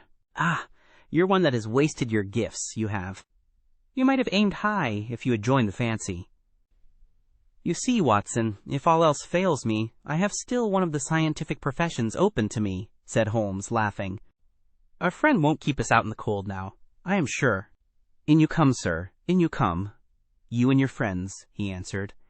Very sorry, Mr. Thaddeus, but orders are very strict. Had to be certain of your friends before I let them in. Inside, a gravel path wound through desolate grounds to a huge clump of a house, square and prosaic, all plunged in shadow, save where a moonbeam struck one corner and glimmered in a garret window. The vast size of the building, with its gloom and its deathly silence, struck a chill to the heart. Even Thaddeus Sholto seemed ill at ease, and the lantern quivered and rattled in his hand. I cannot understand it, he said. There must be some mistake. I distinctly told Bartholomew that we should be here, and yet there is no light in his window. I do not know what to make of it. Does he always guard the premises in this way? Asked Holmes. Yes, he has followed my father's custom. He was the favorite son, you know, and I sometimes think that my father may have told him more than he ever told me. That is Bartholomew's window up there, where the moonshine strikes. It is quite bright, but there is no light from within, I think. None, said Holmes. But I see the glint of a light in that little window beside the door. Ah, that is the housekeeper's room. That is where old Mrs. Bernstone sits. She can tell us all about it. But perhaps you would not mind waiting here for a minute or two, for if we all go in together, and she has no word of our coming, she may be alarmed. But hush! What is that? He held up the lantern, and his hand shook until the circles of light flickered and wavered all round us. Miss Morstan seized my wrist, and we all stood with thumping hearts, straining our ears. From the great black house there sounded through the silent night the saddest and most pitiful of sounds, the shrill, broken whimpering of a frightened woman. It is Mrs. Bernstone, said Sholto. She is the only woman in the house. Wait here. I shall be back in a moment. He hurried for the door, and knocked in his peculiar way. We could see a tall old woman admit him, and sway with pleasure at the very sight of him. Oh, Mr. Thaddeus, sir, I am so glad you have come. I am so glad you have come, Mr. Thaddeus, sir. We heard her reiterated rejoicings until the door was closed and her voice died away into a muffled monotone. Our guide had left us the lantern. Holmes swung it slowly round and peered keenly at the house, and at the great rubbish heaps which cumbered the grounds. Miss Morstan and I stood together, and her hand was in mine. A wondrous subtle thing is love, for here were we two who had never seen each other before that day, between whom no word or even look of affection had ever passed, and yet now in an hour of trouble our hands instinctively sought for each other. I have marveled at it since, but at the time it seemed the most natural thing that I should go out to her. So, and, as she has often told me, there was in her also the instinct to turn to me for comfort and protection. So we stood hand in hand, like two children, and there was peace in our hearts for all the dark things that surrounded us. What a strange place, she said, looking round. It looks as though all the moles in England had been let loose in it. I have seen something of the sort on the side of a hill near Ballarat, where the prospectors had been at work." "And from the same cause?" said Holmes. "These are the traces of the treasure-seekers. You must remember that they were 6 years looking for it. No wonder that the grounds look like a gravel pit." At that moment the door of the house burst open, and Thaddeus Sholto came running out, with his hands thrown forward and terror in his eyes. "There is something amiss with Bartholomew," he cried. "I am frightened. My nerves cannot stand it." He was indeed half blubbering with fear, and his twitching feeble face peeping out from the great astrakhan collar had the helpless appealing expression of a terrified child. "Come into the house," said Holmes in his crisp, firm way. "Yes, do," pleaded Thaddeus Sholto. "I really do not feel equal to giving directions." We all followed him into the housekeeper's room, which stood upon the left-hand side of the passage. The old woman was pacing up and down with a scared look and restless picking fingers, but the sight of Miss Morstan appeared to have a soothing effect upon her. "God bless your sweet, calm face," she cried with an hysterical sob. "It does me good to see you. Oh, but I have been sorely tried this day." Our companion patted her thin, work-worn hand and murmured some few words of kindly, womanly comfort which brought the color back into the other's bloodless cheeks. "Master has locked himself in and will not answer me," she explained. "All day I have waited to hear from him, for he often likes to be alone. But an hour ago I feared that something was amiss, so I went up and peeped through the keyhole. You must go up, Mr. Thaddeus. You must go up and look for yourself. I have seen Mr. Bartholomew Sholto in joy and in sorrow for 10 long years, but I never saw him with such a face on him as that." Sherlock Holmes took the lamp and led the way, for Thaddeus Sholto's teeth were chattering in his head. So shaken was he that I had to pass my hand under his arm as we went up the stairs, for his knees were trembling under him. Twice as we ascended, Holmes whipped his lens out of his pocket and carefully examined marks, which appeared to me to be mere shapeless smudges of dust upon the cocoa-nut matting which served as a stair-carpet. He walked slowly from step to step, holding the lamp and shooting keen glances to right and left. Miss Morstan had remained behind with the frightened housekeeper. The third flight of stairs ended in a straight passage of some length, with a great picture in Indian tapestry upon the right of it and 3 doors upon the left. Holmes advanced along it in the same slow and methodical way, while we kept close at his heels with our long black shadows streaming backwards down the corridor. The third door was that which we were seeking. Holmes knocked without receiving any answer, and then tried to turn the handle and force it open. It was locked on the inside, however, and by a broad and powerful bolt, as we could see when we set our lamp up against it. The key being turned, however, the hole was not entirely closed. Sherlock Holmes bent down to it, and instantly rose again with a sharp intaking of the breath. "There is something devilish in this, Watson," said he, more moved than I had ever before seen him. "What do you make of it?" I stooped to the hole and recoiled in horror. Moonlight was streaming into the room, and it was bright with a vague and shifty radiance. Looking straight at me and suspended, as it were, in the air, for all beneath was in shadow, there hung a face, the very face of our companion Thaddeus. There was the same high, shining head, the same circular bristle of red hair, the same bloodless countenance. The features were set, however, in a horrible smile, a fixed and unnatural grin, which in that still and moonlit room was more jarring to the nerves than any scowl or contortion. So like was the face to that of our little friend that I looked round at him to make sure that he was indeed with us. Then I recalled to mind that he had mentioned to us that his brother and he were twins. "This is terrible," I said to Holmes. "What is to be done?" "The door must come down," he answered, and, springing against it, he put all his weight upon the lock. It creaked and groaned, but did not yield. Together we flung ourselves upon it once more, and this time it gave way with a sudden snap, and we found ourselves within Bartholomew Sholto's chamber. It appeared to have been fitted up as a chemical laboratory. A double line of glass-stoppered bottles was drawn up upon the wall opposite the door, and the table was littered over with Bunsen burners, test tubes, and retorts. In the corners stood carboys of acid in wicker baskets. One of these appeared to leak or to have been broken, for a stream of dark-colored liquid had trickled out from it, and the air was heavy with a peculiarly pungent tar-like odor. A set of steps stood at one side of the room in the midst of a litter of lath and plaster, and above them there was an opening in the ceiling large enough for a man to pass through. At the foot of the steps, a long coil of rope was thrown carelessly together. By the table, in a wooden armchair, the master of the house was seated all in a heap, with his head sunk upon his left shoulder, and that ghastly, inscrutable smile upon his face. He was stiff and cold, and had clearly been dead many hours. It seemed to me that not only his features, but all his limbs were twisted and turned in the most fantastic fashion. By his hand upon the table there lay a peculiar instrument, a brown, close-grained stick with a stone head like a hammer, rudely lashed on with coarse twine. Beside it was a torn sheet of notepaper with some words scrawled upon it. Holmes glanced at it, and then handed it to me. "You see," he said with a significant raising of the eyebrows. In the light of the lantern I read, with a thrill of horror, the sign of the four. "In God's name, what does it all mean?" I asked. "It means murder," said he, stooping over the dead man. "Ah, I expected it. Look here." He pointed to what looked like a long, dark thorn stuck in the skin just above the ear. "It looks like a thorn," said I. "It is a thorn. You may pick it out. But be careful, for it is poisoned."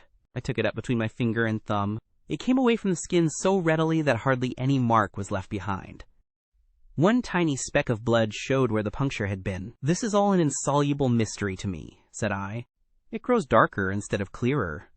"On the contrary," he answered, "it clears every instant. I only require a few missing links to have an entirely connected case." We had almost forgotten our companion's presence since we entered the chamber. He was still standing in the doorway, the very picture of terror, wringing his hands and moaning to himself. Suddenly, however, he broke out into a sharp, querulous cry.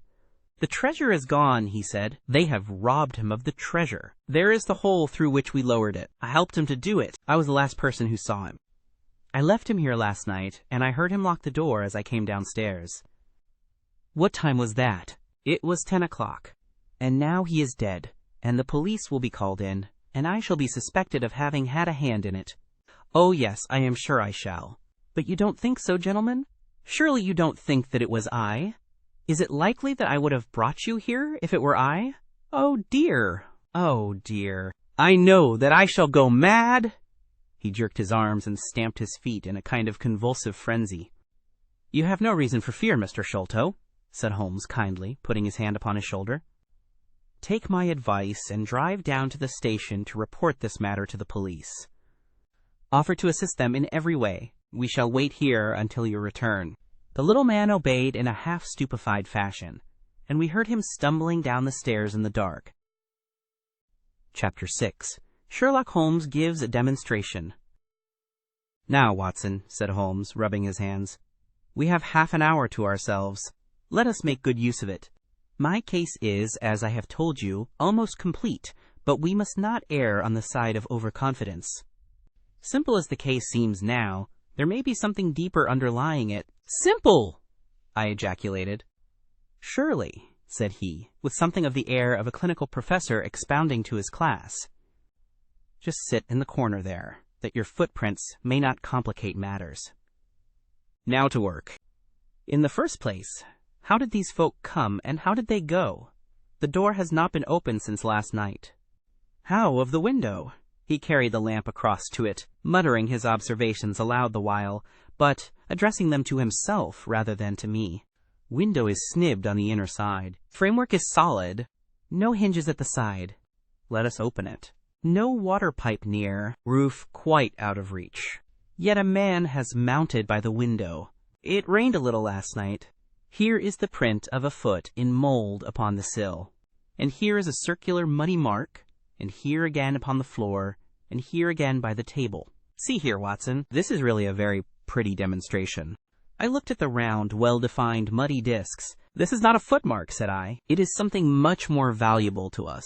It is the impression of a wooden stump. You see here on the sill is the boot mark, a heavy boot with the broad metal heel. And beside it is the mark of the timber toe. It is the wooden-legged man." "Quite so. But there has been someone else, a very able and efficient ally.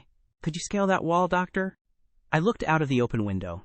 The moon still shone brightly on that angle of the house.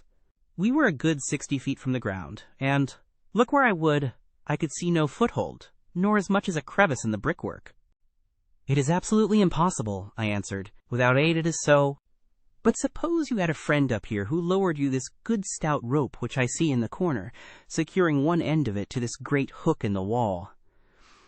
Then I think, if you were an active man, you might swarm up, wooden leg and all.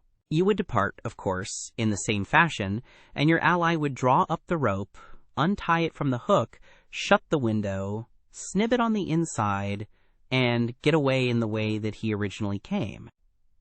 As a minor point, it may be noted," he continued, fingering the rope, "that our wooden-legged friend, though a fair climber, was not a professional sailor. His hands were far from horny. My lens discloses more than one blood mark, especially towards the end of the rope, from which I gather that he slipped down with such velocity that he took the skin off his hand." "This is all very well," said I, "but the thing becomes more unintelligible than ever. How about this mysterious ally? How came he into the room?" "Yes, the ally," repeated Holmes pensively. "There are features of interest about this ally. He lifts the case from the regions of the commonplace. I fancy that this ally breaks fresh ground in the annals of crime in this country, though parallel cases suggest themselves from India, and if my memory serves me, from Senegambia." "How came he, then?" I reiterated. "The door is locked, the window is inaccessible.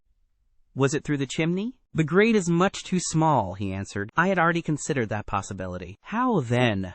I persisted. "You will not apply my precept," he said, shaking his head. "How often have I said to you that when you have eliminated the impossible, whatever remains, however improbable, must be the truth? We know that he did not come through the door, the window, or the chimney. We also know that he could not have been concealed in the room, as there is no concealment possible." "Whence then did he come?" "He came through the hole in the roof," I cried. "Of course he did. He must have done so. If you will have the kindness to hold the lamp for me, we shall now extend our researches to the room above, the secret room in which the treasure was found."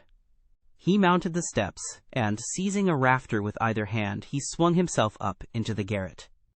Then, lying on his face, he reached down for the lamp and held it while I followed him. The chamber in which we found ourselves was about 10 feet one way and 6 the other. The floor was formed by the rafters, with thin lath and plaster between, so that in walking one had to step from beam to beam. The roof ran up to an apex and was evidently the inner shell of the true roof of the house. There was no furniture of any sort, and the accumulated dust of years lay thick upon the floor. "Here you are, you see," said Sherlock Holmes, putting his hand against the sloping wall. "This is a trapdoor which leads out onto the roof. I can press it back, and here is the roof itself, sloping at a gentle angle. This, then, is the way by which number 1 entered.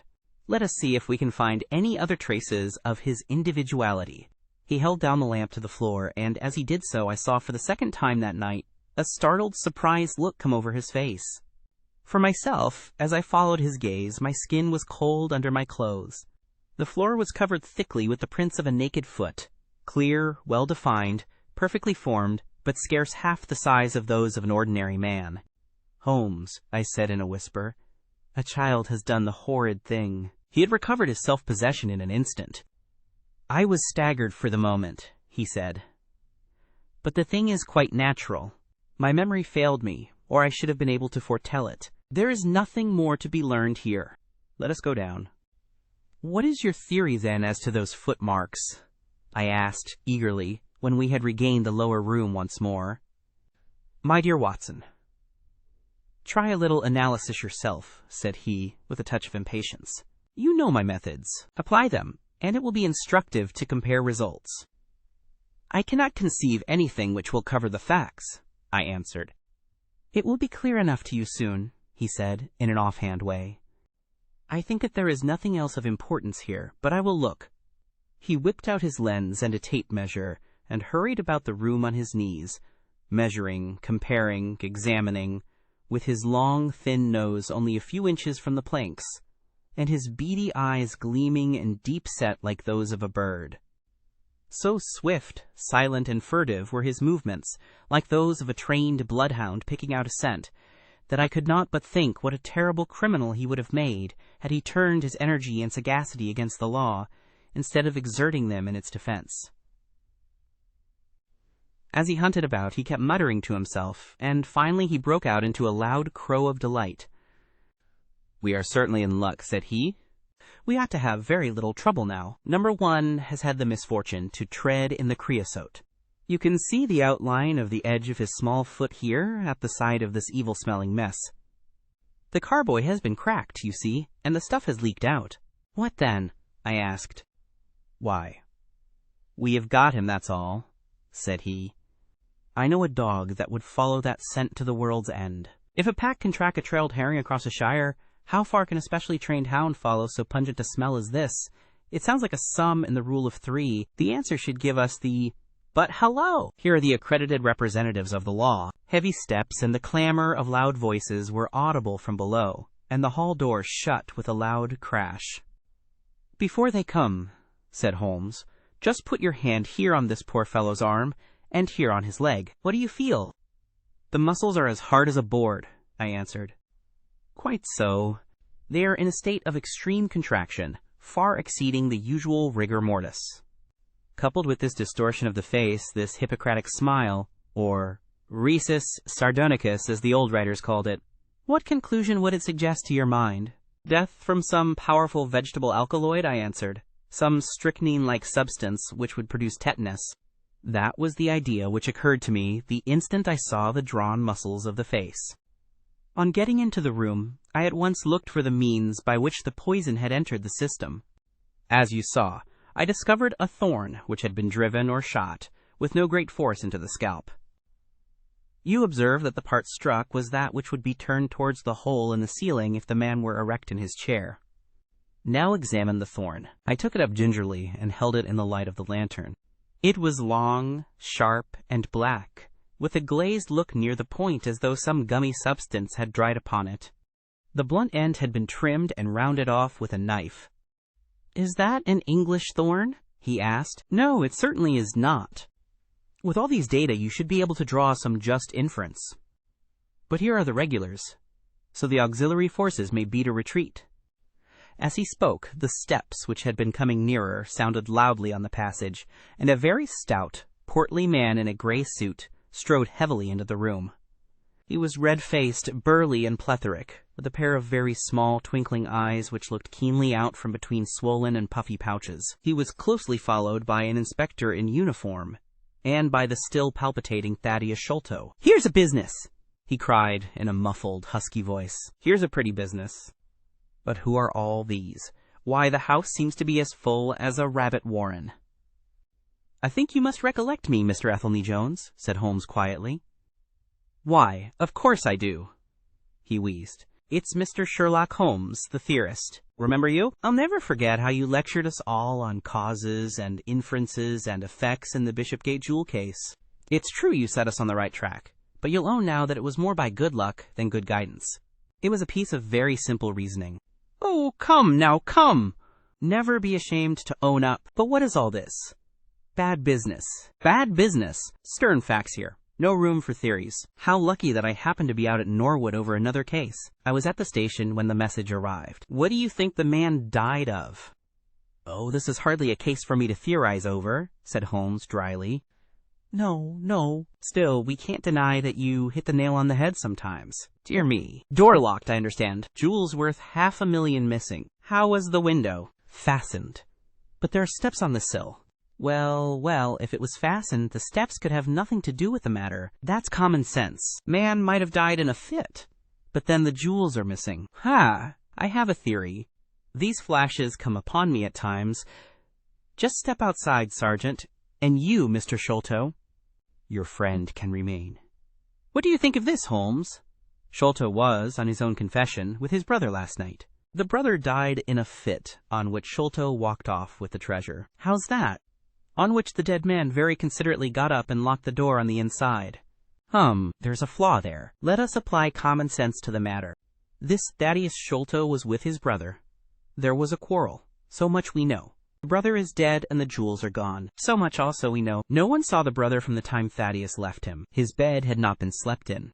Thaddeus is evidently in a most disturbed state of mind. His appearance is, well, not attractive. You see that I am weaving my web round Thaddeus. The net begins to close upon him. You are not quite in possession of the facts yet, said Holmes. This splinter of wood, which I have every reason to believe to be poisoned, was in the man's scalp where you still see the mark. This card, inscribed as you see it, was on the table, and beside it lay this rather curious stone-headed instrument. How does all that fit into your theory? Confirms it in every respect, said the fat detective pompously. House is full of Indian curiosities. Thaddeus brought this up, and if this splinter be poisonous, Thaddeus may as well have made murderous use of it as any other man. The card is some hocus-pocus, a blind as like as not. The only question is, how did he depart? Ah, of course, here is a hole in the roof. With great activity, considering his bulk, he sprang up the steps and squeezed through into the garret, and immediately afterwards we heard his exulting voice proclaiming that he had found the trap-door. He can find something, remarked Holmes, shrugging his shoulders. He has occasional glimmerings of reason. Il n'y a pas des sots si incommodes que ceux qui ont de l'esprit. You see, said Athelney Jones, reappearing down the steps again. Facts are better than mere theories, after all. My view of the case is confirmed. There is a trap-door communicating with the roof, and it is partly open. It was I who opened it. Oh, indeed! You did notice it, then? He seemed a little crestfallen at the discovery. Well, whoever noticed it, it shows how our gentleman got away. Inspector. Yes, sir. From the passage. Ask Mr. Sholto to step this way. Mr. Sholto, it is my duty to inform you that anything which you may say will be used against you. I arrest you in the Queen's name as being concerned in the death of your brother. There now! Didn't I tell you? Cried the poor little man, throwing out his hands and looking from one to the other of us. Don't trouble yourself about it, Mr. Sholto, said Holmes.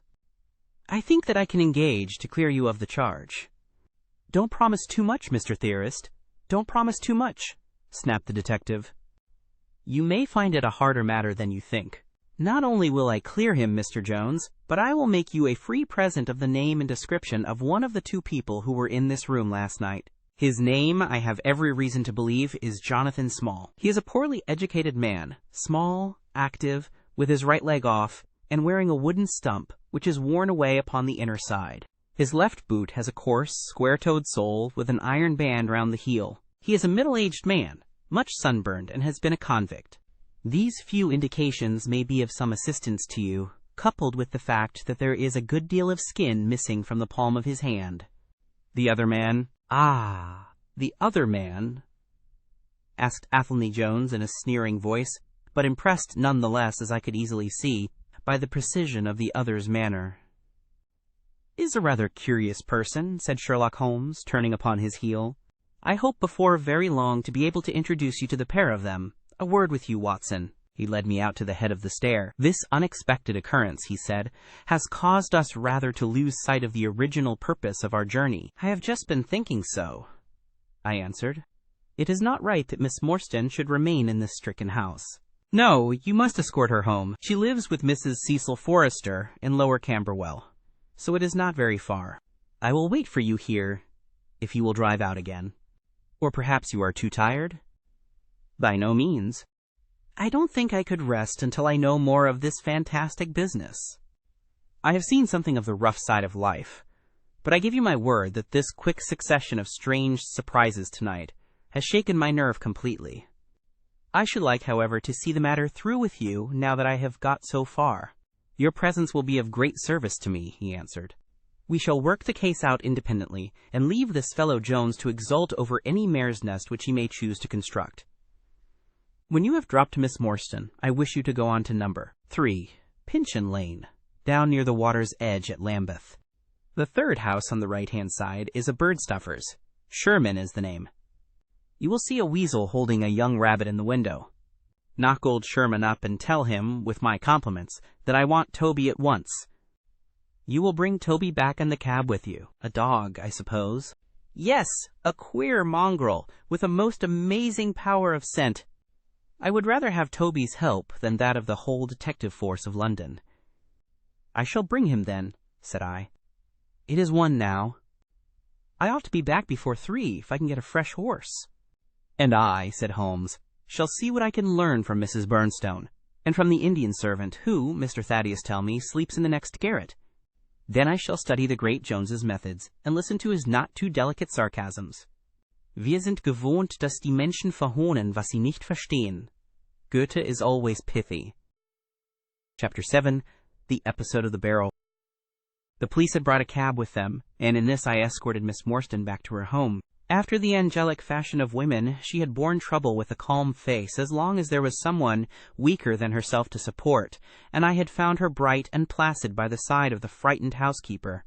In the cab, however, she first turned faint, and then burst into a passion of weeping.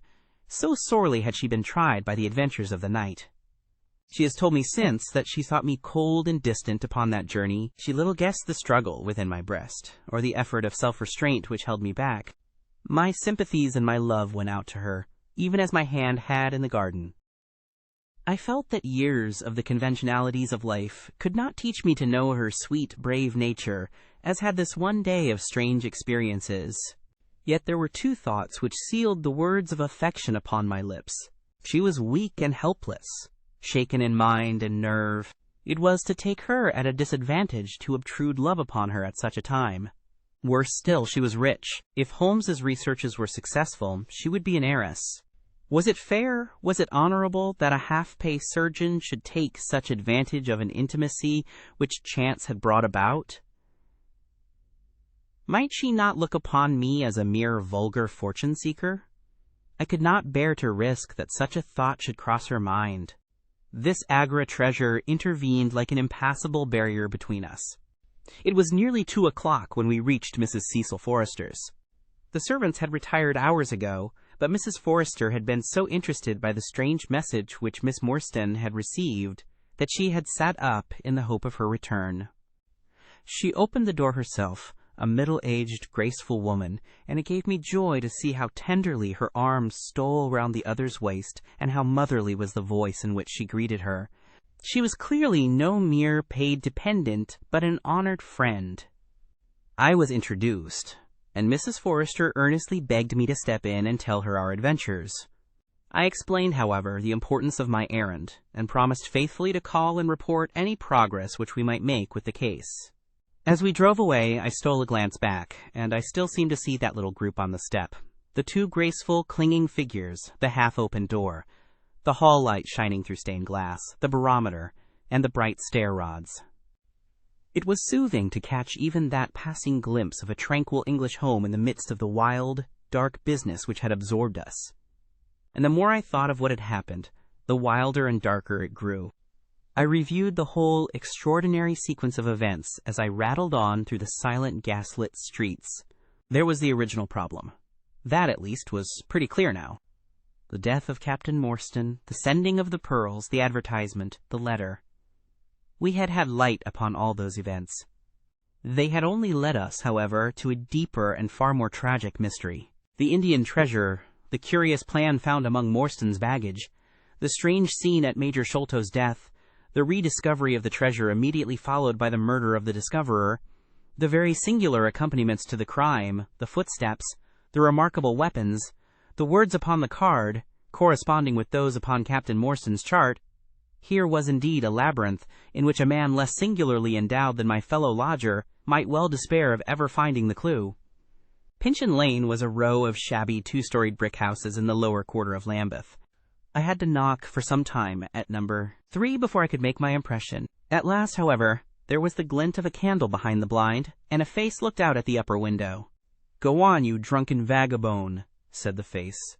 "If you kick up any more row, I'll open the kennels and let out 43 dogs upon you." "If you'll let one out, it's just what I have come for," said I. "Go on," yelled the voice. "So help me gracious. I have a wiper in the bag, and I'll drop it on your EAD if you don't hook it." "But I want a dog," I cried. "I won't be argued with," shouted Mr. Sherman. "Now stand clear, for when I say 3, down goes the wiper." "Mr. Sherlock Holmes," I began, but the words had a most magical effect, for the window instantly slammed down, and within a minute the door was unbarred and open. Mr. Sherman was a lanky, lean old man with stooping shoulders, a stringy neck, and blue-tinted glasses. "A friend of Mr. Sherlock is always welcome," said he. "Step in, sir. Keep clear of the badger, for he bites. Ah, naughty, naughty, would you take a nip at the gentleman? This to a stoat which thrust its wicked head and red eyes between the bars of its cage. Don't mind that, sir. It's only a slow worm. It hain't got no fangs, so I gives it the run of the room, for it keeps the beetles down. You must not mind my being just a little short, WIU, at first, for I'm guyed at by the children, and there's many a one just comes down this lane to knock me up. What was it that Mr. Sherlock Holmes wanted, sir? He wanted a dog of yours. Ah, that would be Toby. Yes, Toby was the name. Toby lives at number 7 on the left here. He moved slowly forward with his candle among the queer animal family which he had gathered round him.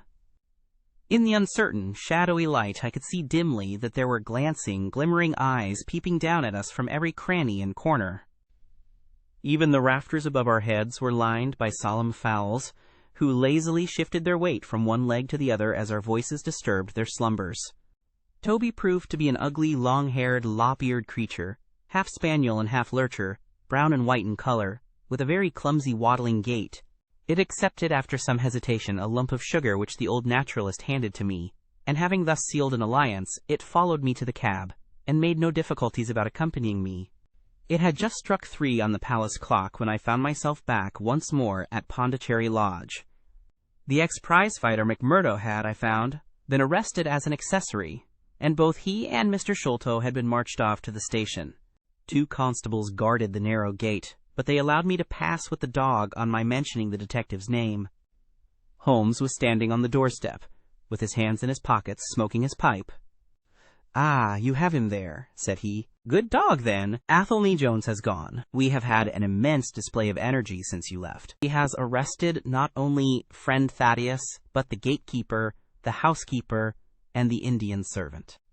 We have the place to ourselves, but for a sergeant upstairs. Leave the dog here and come up.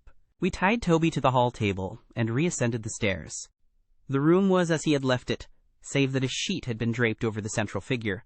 A weary-looking police sergeant reclined in the corner. "Lend me your bull's-eye, sergeant," said my companion. "Now tie this bit of card round my neck, so as to hang it in front of me. Thank you. Now I must kick off my boots and stockings. Just you carry them down with you, Watson. I am going to do a little climbing, and dip my handkerchief into the creosote. That will do. Now come up into the garret with me for a moment." We clambered up through the hole. Holmes turned his light once more upon the footsteps in the dust. "I wish you particularly to notice these footmarks," he said. "Do you observe anything noteworthy about them?" "They belong," I said, "to a child or a small woman. Apart from their size, though, is there nothing else? They appear to be much as other footmarks." "Not at all. Look here. This is the print of a right foot in the dust. Now I make one with my naked foot beside it. What is the chief difference? Your toes are all cramped together. The other print has each toe distinctly divided." "Quite so. That is the point. Bear that in mind. Now, would you kindly step over to that flap window and smell the edge of the woodwork? I shall stay here, as I have this handkerchief in my hand."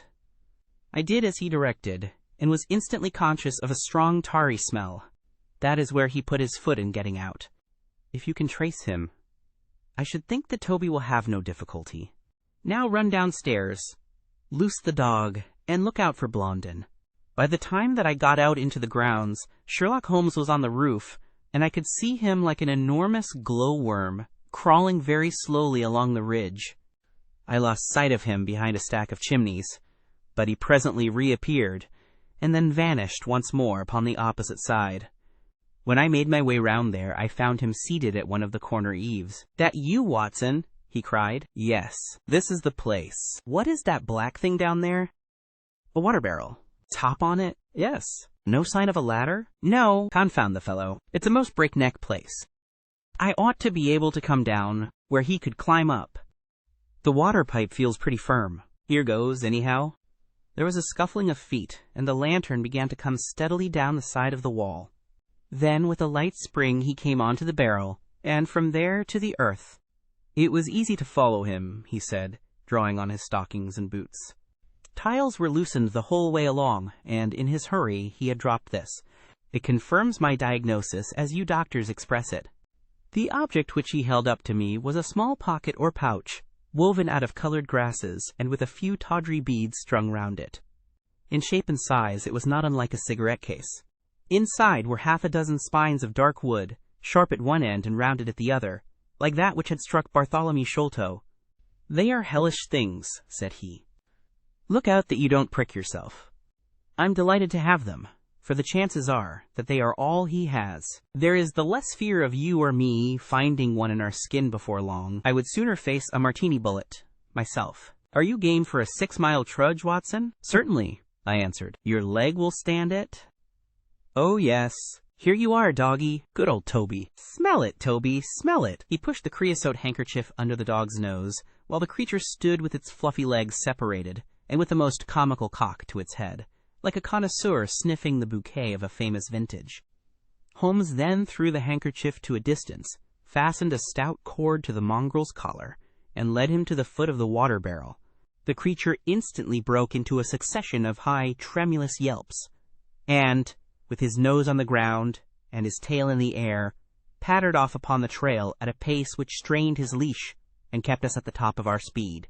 The east had been gradually whitening, and we could now see some distance in the cold gray light. The square, massive house with its black, empty windows and high, bare walls towered up, sad and forlorn, behind us. Our course led right across the grounds, in and out among the trenches and pits with which they were scarred and intersected. The whole place, with its scattered dirt heaps and ill-grown shrubs, had a blighted, ill-omened look which harmonized with the black tragedy which hung over it. On reaching the boundary wall, Toby ran along, whining eagerly, underneath its shadow, and stopped finally in a corner screened by a young beech. Where the two walls joined, several bricks had been loosened, and the crevices left were worn down and rounded upon the lower side, as though they had frequently been used as a ladder. Holmes clambered up, and, taking the dog from me, he dropped it over upon the other side. "There's the print of Wooden-Leg's hand," he remarked as I mounted up beside him. "You see the slight smudge of blood upon the white plaster. What a lucky thing it is that we have had no very heavy rain since yesterday. The scent will lie upon the road in spite of their 28 hours' start." I confess that I had my doubts myself when I reflected upon the great traffic which had passed along the London road in the interval. My fears were soon appeased, however. Toby never hesitated or swerved, but waddled on in his peculiar rolling fashion. Clearly, the pungent smell of the creosote rose high above all other contending scents. "Do not imagine," said Holmes, "that I depend for my success in this case upon the mere chance of one of these fellows having put his foot in the chemical. I have knowledge now which would enable me to trace them in many different ways. This, however, is the readiest, and, since fortune has put it into our hands, I should be culpable if I neglected it. It has, however, prevented the case from becoming the pretty little intellectual problem which it at one time promised to be. There might have been some credit to be gained out of it, but for this too palpable clue." "There is credit, and to spare," said I. "I assure you, Holmes, that I marvel at the means by which you obtain your results in this case, even more than I did in the Jefferson Hope murder. The thing seems to me to be deeper and more inexplicable. How, for example, could you describe with such confidence the wooden-legged man?" "Pshaw, my dear boy, it was simplicity itself. I don't wish to be theatrical. It is all patent and above board. Two officers who are in command of a convict guard learn an important secret as to buried treasure. A map is drawn for them by an Englishman named Jonathan Small. You remember that we saw the name upon the chart in Captain Morstan's possession. He had signed it in behalf of himself and his associates, the sign of the four, as he somewhat dramatically called it. Aided by this chart, the officers, or one of them, gets the treasure and brings it to England, leaving, we will suppose, some condition under which he received it unfulfilled. Now, then, why did not Jonathan Small get the treasure himself? The answer is obvious. The chart is dated at a time when Morstan was brought into close association with convicts. Jonathan Small did not get the treasure because he and his associates were themselves convicts and could not get away. "But that is mere speculation," said I. "It is more than that. It is the only hypothesis which covers the facts. Let us see how it fits in with the sequel. Major Sholto remains at peace for some years. happy in the possession of his treasure. Then he receives a letter from India, which gives him a great fright. What was that? A letter to say that the men whom he had wronged had been set free, or had escaped. That is much more likely, for he would have known what their term of imprisonment was. It would not have been a surprise to him. What does he do then? He guards himself against a wooden-legged man, a white man, mark you, for he mistakes a white tradesman for him, and actually fires a pistol at him. Now, only one white man's name is on the chart. The others are Hindus or Mohammedans. There is no other white man. Therefore, we may say with confidence that the wooden-legged man is identical with Jonathan Small. Does the reasoning strike you as being faulty? No, it is clear and concise. Well, now, let us put ourselves in the place of Jonathan Small. Let us look at it from his point of view. He comes to England with the double idea of regaining what he would consider to be his rights, and of having his revenge upon the man who had wronged him. He found out where Sholto lived, and very possibly he established communications with someone inside the house. There is this butler, Lal Rao, whom we have not seen. Mrs. Bernstone gives him far from a good character. Small could not find out, however, where the treasure was hid, for no one ever knew, save the Major and one faithful servant who had died. Suddenly Small learns that the Major is on his deathbed. In a frenzy lest the secret of the treasure die with him, he runs the gauntlet of the guards, makes his way to the dying man's window, and is only deterred from entering by the presence of his 2 sons. Mad with hate, however, against the dead man, he enters the room that night, searches his private papers in the hope of discovering some memorandum relating to the treasure, and finally leaves a memento of his visit in the short inscription upon the card. He had doubtless planned beforehand that, should he slay the Major, he would leave some such record upon the body as a sign that it was not a common murder, but from the point of view of the 4 associates, something in the nature of an act of justice. Whimsical and bizarre conceits of this kind are common enough in the annals of crime, and usually afford valuable indications as to the criminal. Do you follow all this? Very clearly. Now, what could Jonathan Small do? He could only continue to keep a secret watch upon the efforts made to find the treasure. Possibly he leaves England, and only comes back at intervals. Then comes the discovery of the garret, and he is instantly informed of it. We again trace the presence of some confederate in the household. Jonathan, with his wooden leg, is utterly unable to reach the lofty room of Bartholomew Sholto. He takes with him, however, a rather curious associate, who gets over this difficulty, but dips his naked foot into creosote, whence comes Toby, and a 6-mile limp for a half-pay officer with a damaged tendo Achilles. But it was the associate, and not Jonathan, who committed the crime. Quite so. And rather, to Jonathan's disgust, to judge by the way he stamped about when he got into the room, he bore no grudge against Bartholomew Sholto, and would have preferred if he could have been simply bound and gagged. He did not wish to put his head in a halter. There was no help for it, however. The savage instincts of his companion had broken out, and the poison had done its work. So Jonathan Small left his record, lowered the treasure box to the ground, and followed it himself. That was the train of events, as far as I can decipher them. Of course, as to his personal appearance, he must be middle-aged, and must be sunburned after serving his time in such an oven as the Andamans. His height is readily calculated from the length of his stride, and we know that he was bearded. His hairiness was the one point which impressed itself upon Thaddeus Sholto when he saw him at the window. I don't know that there is anything else. The associate? Ah, well, there is no great mystery in that. But you will know all about it soon enough. How sweet the morning air is. See how that one little cloud floats like a pink feather from some gigantic flamingo. Now the red rim of the sun pushes itself over the London cloud-bank. It shines on a good many folk, but on none, I dare bet, who are on a stranger errand than you and I. How small we feel with our petty ambitions and strivings in the presence of the great elemental forces of nature. Are you well up in your Jean-Paul? Fairly so. I worked back to him through Carlyle. That was like following the brook to the parent lake. He makes one curious but profound remark. It is that the chief proof of man's real greatness lies in his perception of his own smallness. It argues, you see, a power of comparison and of appreciation which is in itself a proof of nobility. There is much food for thought in Richter. You have not a pistol, have you? I have my stick. It is just possible that we may need something of the sort if we get to their lair. Jonathan, I shall leave to you, but if the other turns nasty, I shall shoot him dead." He took out his revolver as he spoke, and, having loaded 2 of the chambers, he put it back into the right-hand pocket of his jacket. We had during this time been following the guidance of Toby down the half-rural, villa-lined roads which lead to the metropolis. Now, however, we were beginning to come among continuous streets, where laborers and dockmen were already astir, and slatternly women were taking down shutters and brushing doorsteps. At the square-topped corner, public houses business was just beginning, and rough-looking men were emerging, rubbing their sleeves across their beards after their morning wet. Strange dogs sauntered up and stared wonderingly at us as we passed, but our inimitable Toby looked neither to the right nor to the left, but trotted onwards, with his nose to the ground, and an occasional eager whine, which spoke of a hot scent.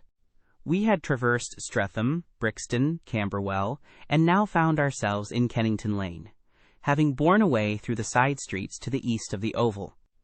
The men whom we pursued seemed to have taken a curiously zigzag road, with the idea probably of escaping observation. They had never kept to the main road, if a parallel side street would serve their turn. At the foot of Kennington Lane, they had edged away to the left through Bond Street and Miles Street. Where the latter street turns into Knight's Place, Toby ceased to advance, but began to run backwards and forwards, with one ear cocked and the other drooping, the very picture of canine indecision. Then he waddled round in circles, looking up to us from time to time, as if to ask for sympathy in his embarrassment. "What the deuce is the matter with the dog?" growled Holmes. "They surely would not take a cab, or go off in a balloon." "Perhaps they stood here for some time," I suggested.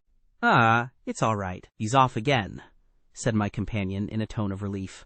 He was indeed off, for after sniffing round again, he suddenly made up his mind and darted away with an energy and determination such as he had not yet shown. The scent appeared to be much hotter than before, for he had not even to put his nose on the ground, but tugged at his leash and tried to break into a run.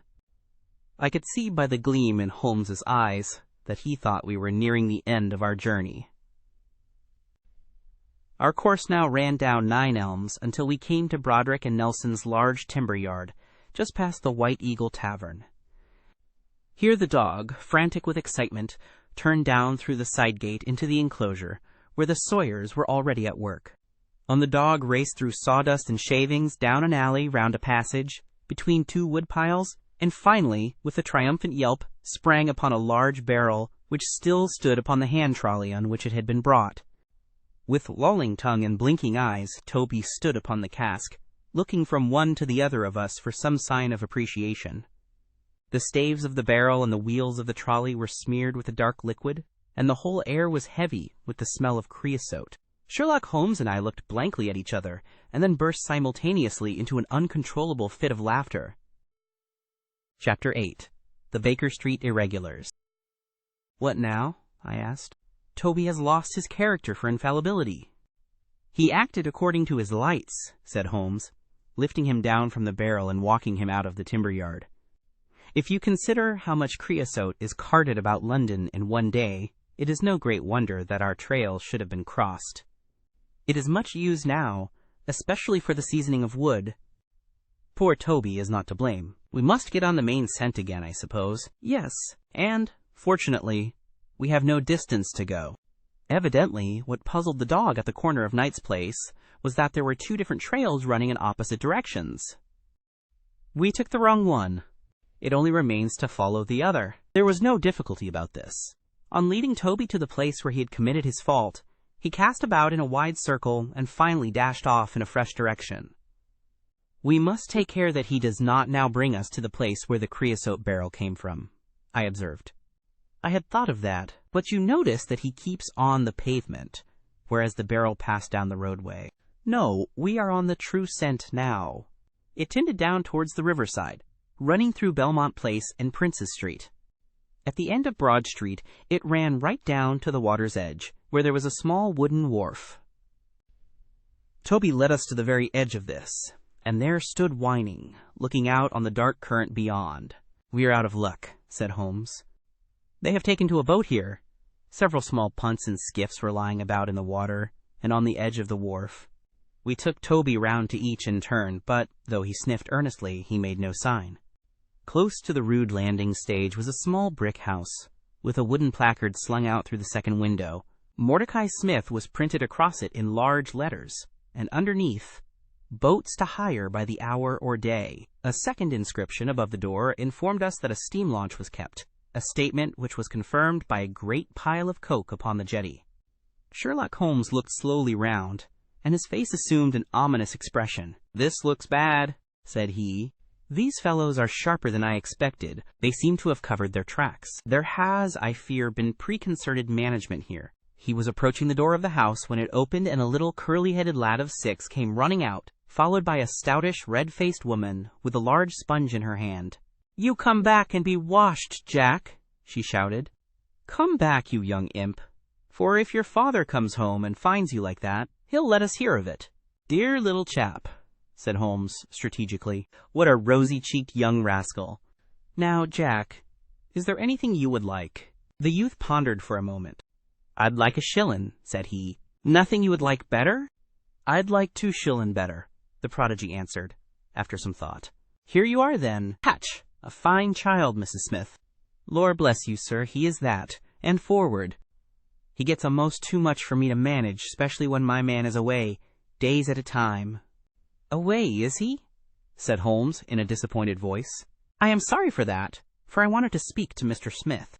He's been away since yesterday morning, sir, and, truth to tell, I am beginning to feel frightened about him. But if it was about a boat, sir, maybe I could serve as well. I wanted to hire his steam launch."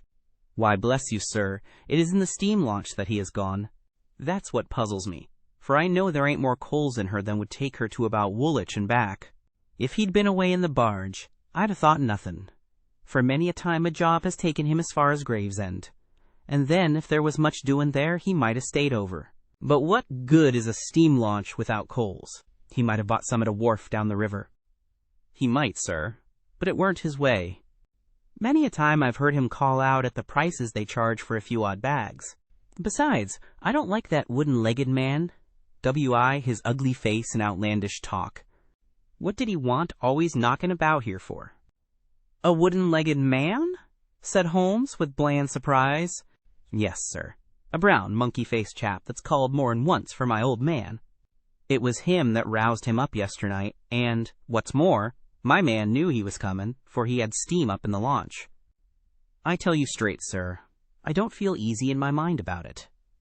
"But, my dear Mrs. Smith," said Holmes, shrugging his shoulders, "you are frightening yourself about nothing.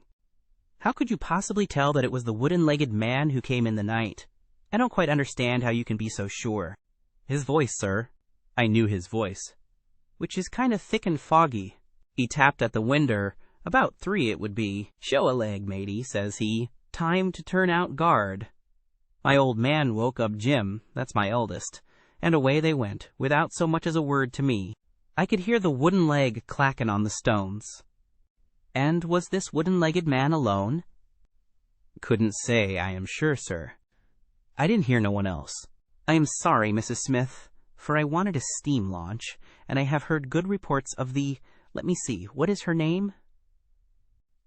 "The Aurora, sir." "Ah, she's not that old green launch with a yellow line, very broad in the beam." "No, indeed. She's as trim a little thing as any on the river. She's been fresh painted, black with 2 red streaks. Thanks. I hope that you will hear soon from Mr. Smith. I am going down the river, and if I should see anything of the Aurora, I shall let him know that you are uneasy." "A black funnel, you say?" "No, sir, black with a white band." "Ah, of course. It was the sides which were black. Good morning, Mrs. Smith. There is a boatman here with a wherry, Watson. We shall take it and cross the river." "The main thing with people of that sort," said Holmes, as we sat in the sheets of the wherry, "is never to let them think that their information can be of the slightest importance to you. If you do, they will instantly shut up like an oyster. If you listen to them under protest, as it were, you are very likely to get what you want." "Our course now seems pretty clear," said I. "What would you do then?" "I would engage a launch and go down the river on the track of the Aurora." "My dear fellow, it would be a colossal task. She may have touched at any wharf on either side of the stream between here and Greenwich. Below the bridge there was a perfect labyrinth of landing places for miles. It would take you days and days to exhaust them, if you set about it alone. Employ the police, then. No, I shall probably call Athelney Jones in at the last moment. He is not a bad fellow, and I should not like to do anything which would injure him professionally. But I have a fancy for working it out myself, now that we have gone so far. Could we advertise, then, asking for information from wharfingers? Worse and worse. Our men would know that the chase was hot at their heels, and they would be off out of the country. As it is, they are likely enough to leave, but as long as they think they are perfectly safe, they will be in no hurry. Jones's energy will be of use to us there, for his view of the case is sure to push itself into the daily press, and the runaways will think that everyone is off on the wrong scent. What are we to do then? I asked as we landed near Millbank Penitentiary. Take this hansom, drive home, have some breakfast, and get an hour's sleep. It is quite on the cards that we may be afoot tonight again. Stop at a telegraph office, cabby. We will keep Toby, for he may be of use to us yet. We pulled up at the Great Peter Street post office, and Holmes dispatched his wire. Whom do you think that is to? He asked as we resumed our journey. I am sure I don't know. You remember the Baker Street division of the detective police force, whom I employed in the Jefferson Hope case? Well, said I, laughing, this is just the case where they might be invaluable. If they fail, I have other resources, but I shall try them first. That wire was to my dirty little lieutenant, Wiggins, and I expect that he and his gang will be with us before we have finished our breakfast. It was between 8 and 9 o'clock now, and I was conscious of a strong reaction after the successive excitements of the night. I was limp and weary, befogged in mind and fatigued in body. I had not the professional enthusiasm which carried my companion on, nor could I look at the matter as a mere abstract intellectual problem. As far as the death of Bartholomew Sholto went, I had heard little good of him, and could feel no intense antipathy to his murderers. The treasure, however, was a different matter. That, or part of it, belonged rightfully to Miss Morstan. While there was a chance of recovering it, I was ready to devote my life to the one object. True, if I found it, it would probably put her forever beyond my reach. Yet it would be a petty and selfish love, which would be influenced by such a thought as that. If Holmes could work to find the criminals, I had a tenfold stronger reason to urge me on to find the treasure. A bath at Baker Street, and a complete change freshened me up wonderfully. When I came down to our room, I found the breakfast laid and Holmes pouring out the coffee. Here it is, said he, laughing and pointing to an open newspaper. The energetic Jones and the ubiquitous reporter have fixed it up between them. But you have had enough of the case.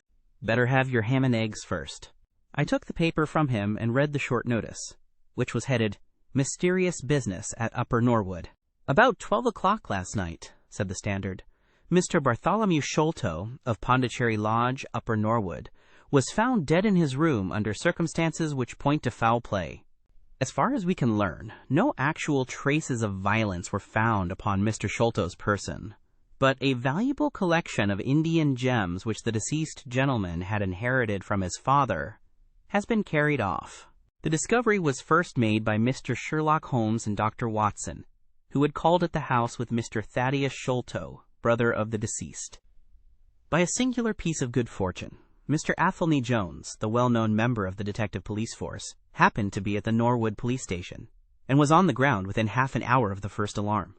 His trained and experienced faculties were at once directed towards the detection of the criminals, with the gratifying result that the brother, Thaddeus Sholto, has already been arrested, together with the housekeeper, Mrs. Burnstone, an Indian butler named Lal Rao, and a porter or gatekeeper named McMurdo. It is quite certain that the thief or thieves were well acquainted with the house, for Mr. Jones's well-known technical knowledge and his powers of minute observation have enabled him to prove conclusively that the miscreants could not have entered by the door or by the window, but must have made their way across the roof of the building, and so through a trap-door into a room which communicated with that in which the body was found. This fact, which has been very clearly made out, proves conclusively that it was no mere haphazard burglary. The prompt and energetic action of the officers of the law shows the great advantage of the presence on such occasions of a single vigorous and masterful mind. We cannot but think that it supplies an argument to those who would wish to see our detectives more decentralized, and so brought into closer and more effective touch with the cases which it is their duty to investigate." "Isn't it gorgeous?" said Holmes, grinning over his coffee cup. "What do you think of it?" "I think that we have had a close shave ourselves of being arrested for the crime." "So do I. I wouldn't answer for our safety now if he should happen to have another of his attacks of energy." At this moment there was a loud ring at the bell, and I could hear Mrs. Hudson, our landlady, raising her voice in a wail of expostulation and dismay. "By heaven, Holmes," I said, half rising, "I believe that they are really after us." "No, it's not quite so bad as that. It is the unofficial force, the Baker Street Irregulars." As he spoke, there came a swift pattering of naked feet upon the stairs, a clatter of high voices, and in rushed a dozen dirty and ragged little street Arabs. There was some show of discipline among them, despite their tumultuous entry, for they instantly drew up in line and stood facing us with expectant faces. One of their number, taller and older than the others, stood forward with an air of lounging superiority which was very funny in such a disreputable little scarecrow. "Got your message, sir," said he, and brought him on sharp. 3 bob and a tanner for tickets. Here you are," said Holmes, producing some silver. "In future they can report to you, Wiggins, and you to me. I cannot have the house invaded in this way. However, it is just as well that you should all hear the instructions. I want to find the whereabouts of a steam launch called the Aurora, owner Mordecai Smith, black with 2 red streaks, funnel black with a white band. She is down the river somewhere. I want one boy to be at Mordecai Smith's landing stage opposite Millbank to say if the boat comes back. You must divide it out among yourselves, and do both banks thoroughly. Let me know the moment you have news. Is that all clear?" "Yes, Governor," said Wiggins. "The old scale of pay, and a guinea to the boy who finds the boat. Here's a day in advance. Now off you go." He handed them a shilling each, and away they buzzed down the stairs, and I saw them a moment later streaming down the street. "If the launch is above water, they will find her," said Holmes, as he rose from the table and lit his pipe. "They can go everywhere, see everything, overhear every one. I expect to hear before evening that they have spotted her. In the meanwhile, we can do nothing but await results. We cannot pick up the broken trail until we find either the Aurora or Mr. Mordecai Smith. Toby could eat these scraps, I dare say. Are you going to bed, Holmes?" "No, I am not tired. I have a curious constitution. I never remember feeling tired by work, though idleness exhausts me completely. I am going to smoke and to think over this queer business to which my fair client has introduced us. If ever man had an easy task, this of ours ought to be. Wooden-legged men are not so common, but the other man must, I should think, be absolutely unique. That other man again! I have no wish to make a mystery of him, to you anyway. But you must have formed your own opinion. Now, do consider the data. Diminutive footmarks, toes never fettered by boots, naked feet, stone-headed wooden mace, great agility, small poisoned darts. What do you make of all this?" "A savage!" I exclaimed. "Perhaps one of those Indians who were the associates of Jonathan Small." "Hardly that," said he. "When first I saw signs of strange weapons, I was inclined to think so, but the remarkable character of the footmarks caused me to reconsider my views. Some of the inhabitants of the Indian Peninsula are small men, but none could have left such marks as that. The Hindu proper has long and thin feet. The sandal-wearing Mohammedan has the great toe well separated from the others, because the thong is commonly passed between. These little darts, too, could only be shot in one way. They are from a blowpipe. Now then, where are we to find our savage?" "South American," I hazarded. He stretched his hand up and took down a bulky volume from the shelf. "This is the first volume of a gazetteer, which is now being published. It may be looked upon as the very latest authority. What have we here? Andaman Islands, situated 340 miles to the north of Sumatra in the Bay of Bengal. What's all this? Moist climate, coral reefs, sharks, Port Blair, convict barracks, Rutland Island, cottonwoods. Ah! Here we are. The aborigines of the Andaman Islands may perhaps claim the distinction of being the smallest race upon this earth, though some anthropologists prefer the Bushmen of Africa, the Digger Indians of America, and the Terra del Fuegians. The average height is rather below 4 feet, although many full-grown adults may be found who are very much smaller than this. They are a fierce, morose, and intractable people, though capable of forming most devoted friendships when their confidence has once been gained. Mark that, Watson. Now, then, listen to this. They are naturally hideous, having large, misshapen heads, small, fierce eyes, and distorted features. Their feet and hands, however, are remarkably small. So intractable and fierce are they, that all the efforts of the British official have failed to win them over in any degree. They have always been a terror to shipwrecked crews, braining the survivors with their stone-headed clubs, or shooting them with their poisoned arrows. These massacres are invariably concluded by a cannibal feast. Nice, amiable people, Watson. If this fellow had been left to his own unaided devices, this affair might have taken an even more ghastly turn. I fancy that, even as it is, Jonathan Small would give a good deal not to have employed him. But how came he to have so singular a companion? That is more than I can tell. Since, however, we had already determined that Small had come from the Andamans, it is not so very wonderful that this islander should be with him. No doubt we shall know all about it in time. Look here, Watson. You look regularly done. Lie down there on the sofa, and see if I can put you to sleep.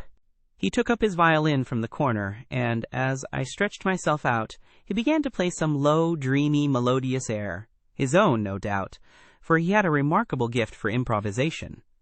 I have a vague remembrance of his gaunt limbs, his earnest face, and the rise and fall of his bow.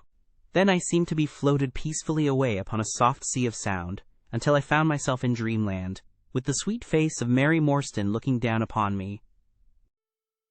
Chapter 9. A Break in the Chain.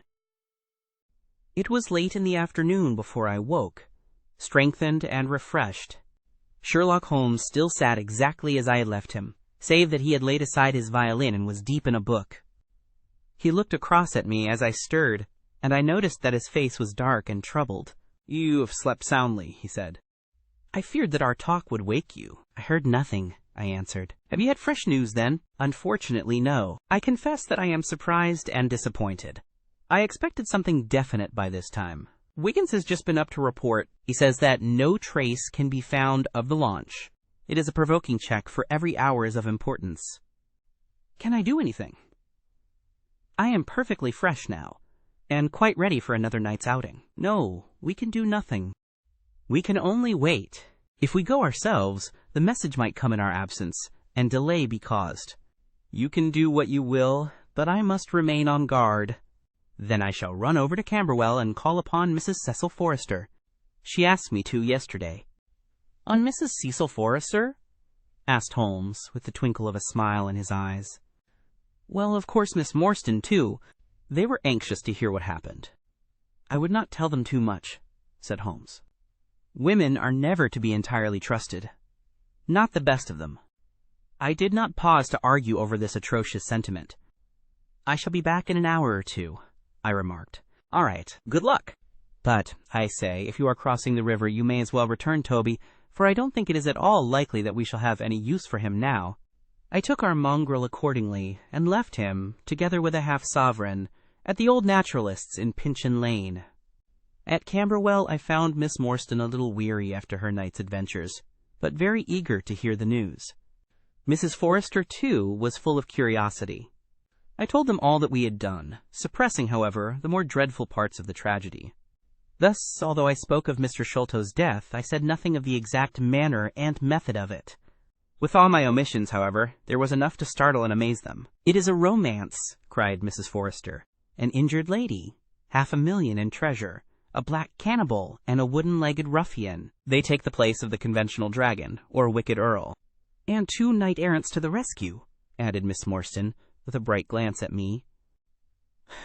"Why, Mary, your fortune depends upon the issue of this search. I don't think that you are nearly excited enough. Just imagine what it must be to be so rich, and to have the world at your feet." It sent a little thrill of joy to my heart to notice that she showed no sign of elation at the prospect. On the contrary, she gave a toss of her proud head, as though the matter were one in which she took small interest. "It is for Mr. Thaddeus Sholto that I am anxious," she said. "Nothing else is of any consequence, but I think that he has behaved most kindly and honorably throughout. It is our duty to clear him of this dreadful and unfounded charge." It was evening before I left Camberwell, and quite dark by the time I reached home. My companion's book and pipe lay by his chair, but he had disappeared. I looked about in the hope of seeing a note, but there was none. "I suppose that Mr. Sherlock Holmes has gone out," I said to Mrs. Hudson as she came up to lower the blinds. "No, sir. He has gone to his room, sir. Do you know, sir," sinking her voice into an impressive whisper, "I am afraid for his health." "Why so, Mrs. Hudson?" "Well, he's that strange, sir. After you was gone, he walked, up and down, until I was weary of the sound of his footstep. Then I heard him talking to himself and muttering, and every time the bell rang out, he came on the stairhead with, 'What is that, Mrs. Hudson?' And now he has slammed off to his room, but I can hear him walking away the same as ever. I hope he's not going to be ill, sir." I ventured to say something to him about cooling medicine, but he turned on me, sir, with such a look that I don't know how ever I got out of the room. "I don't think that you have any cause to be uneasy, Mrs. Hudson," I answered. "I have seen him like this before. He has some small matter upon his mind which makes him restless." I tried to speak lightly to our worthy landlady, but I was myself somewhat uneasy when, through the long night, I still, from time to time, heard the dull sound of his tread, and knew how his keen spirit was chafing against this involuntary inaction. At breakfast time he looked worn and haggard, with a little fleck of feverish color upon either cheek. "You are knocking yourself up, old man," I remarked. "I heard you marching about in the night." "No, I could not sleep," he answered. "This infernal problem is consuming me. It is too much to be balked by so petty an obstacle, when all else had been overcome. I know the men, the launch, everything, and yet I can get no news. I have set other agencies at work and used every means at my disposal. The whole river has been searched on either side, but there is no news, nor has Mrs. Smith heard of her husband. I shall come to the conclusion soon that they have scuttled the craft. But there are objections to that. Or that Mrs. Smith has put us on a wrong scent. No, I think that may be dismissed. I had inquiries made, and there is a launch of that description. Could it have gone up the river? I have considered that possibility, too, and there is a search party who will work up as far as Richmond. If no news comes today, I shall start off myself tomorrow, and go for the men rather than the boat. But surely we shall hear something."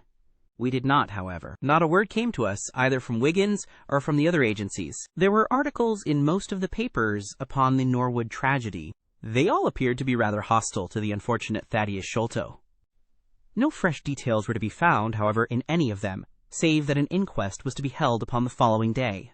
I walked over to Camberwell in the evening to report our ill success to the ladies, and on my return I found Holmes dejected and somewhat morose.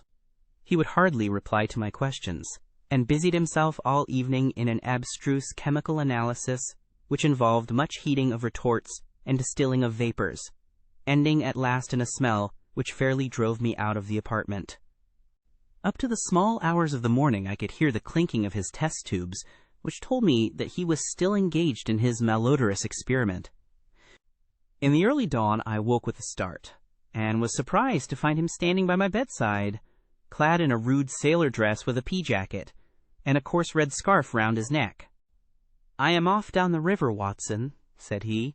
"I have been turning it over in my mind, and I can see only one way out of it. It is worth trying, at all events." "Surely I can come with you, then," said I. "No. You can be much more useful if you will remain here as my representative. I am loath to go, for it is quite on the cards that some message may come during the day, though Wiggins was despondent about it last night.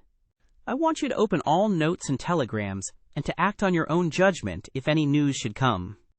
"Can I rely upon you?" "Most certainly. I am afraid that you will not be able to wire to me, for I can hardly tell yet where I may find myself.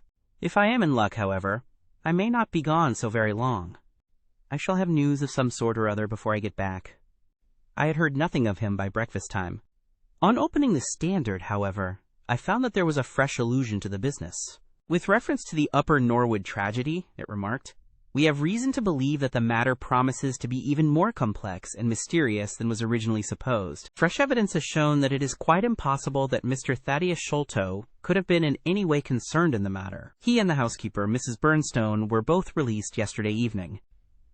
It is believed, however, that the police have a clue as to the real culprits, and that it is being prosecuted by Mr. Athelney Jones of Scotland Yard with all his well-known energy and sagacity. Further arrests may be expected at any moment. That is satisfactory so far as it goes, thought I. Friend Sholto is safe, at any rate.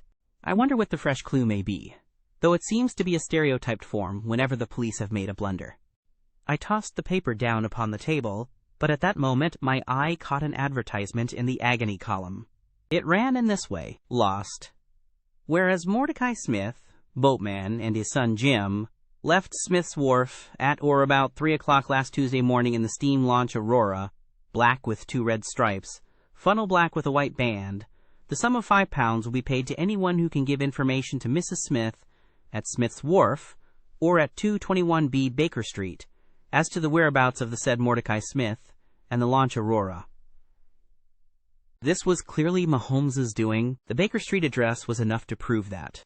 It struck me as rather ingenious because it might be read by the fugitives without their seeing in it more than the natural anxiety of a wife for her missing husband. It was a long day. Every time that a knock came to the door, or a sharp step passed in the street, I imagined that it was either Holmes returning or an answer to his advertisement. I tried to read, but my thoughts would wander off to our strange quest, and to the ill-assorted and villainous pair whom we were pursuing. Could there be, I wondered, some radical flaw in my companion's reasoning? Might he be suffering from some huge self-deception? Was it not possible that his nimble and speculative mind had built up this wild theory upon faulty premises? I had never known him to be wrong, and yet the keenest reasoner may occasionally be deceived. He was likely, I thought, to fall into error through the over-refinement of his logic, his preference for a subtle and bizarre explanation, when a plainer and more commonplace one lay ready to his hand. Yet, on the other hand, I had myself seen the evidence, and I had heard the reasons for his deductions. When I looked back on the long chain of curious circumstances, many of them trivial in themselves but all tending in the same direction, I could not disguise from myself that even if Holmes's explanation were incorrect, the true theory must be equally outre and startling. At 3 o'clock in the afternoon there was a loud peal at the bell, an authoritative voice in the hall, and to my surprise, no less a person than Mr. Athelney Jones was shown up to me. Very different was he, however, from the brusque and masterful professor of common sense who had taken over the case so confidently at Upper Norwood. His expression was downcast, and his bearing meek and even apologetic. "Good day, sir, good day," said he. "Mr. Sherlock Holmes is out, I understand." "Yes, and I cannot be sure when he will be back, but perhaps you would care to wait. Take that chair and try one of these cigars." "Thank you, I don't mind if I do," said he, mopping his face with a red bandana handkerchief. "And a whiskey and soda?" "Well, half a glass." "It is very hot for the time of year, and I have had a good deal to worry and try me. You know my theory about this Norwood case. I remember that you expressed one. Well, I have been obliged to reconsider it. I had my net drawn tightly round Mr. Sholto, sir, when Poppy went through a hole in the middle of it. He was able to prove an alibi which could not be shaken. From the time that he left his brother's room, he was never out of sight of some one or other. So it could not be he who climbed over roofs and through trap doors. It's a very dark case, and my professional credit is at stake. I should be very glad of a little assistance." "We all need help sometimes," said I. "Your friend Mr. Sherlock Holmes is a wonderful man, sir," said he, in a husky and confidential voice. "He's a man who is not to be beat. I have known that young man go into a good many cases, but I never saw the case yet that he could not throw a light upon. He is irregular in his methods, and a little quick perhaps in jumping at theories, but on the whole, I think he would have made a most promising officer, and I don't care who knows it. I have had a wire from him this morning, by which I understand that he has got some clue to this Sholto business. Here is the message." He took the telegram out of his pocket and handed it to me. It was dated from Poplar at 12 o'clock. "Go to Baker Street at once," it said. "If I have not returned, wait for me. I am close on the track of the Sholto gang. You can come with us tonight if you want to be in at the finish." "This sounds well. He has evidently picked up the scent again," said I. "Ah, then he has been at fault too," exclaimed Jones with evident satisfaction. "Even the best of us are thrown off sometimes. Of course, this may prove to be a false alarm, but it is my duty as an officer of the law to allow no chance to slip. But there is someone at the door. Perhaps this is he. A heavy step was heard ascending the stair, with a great wheezing and rattling as from a man who was sorely put to it for breath. Once or twice he stopped, as though the climb were too much for him, but at last he made his way to our door and entered. His appearance corresponded to the sounds which we had heard. He was an aged man, clad in seafaring garb, with an old pea-jacket buttoned up to his throat. His back was bowed, his knees were shaky, and his breathing was painfully asthmatic.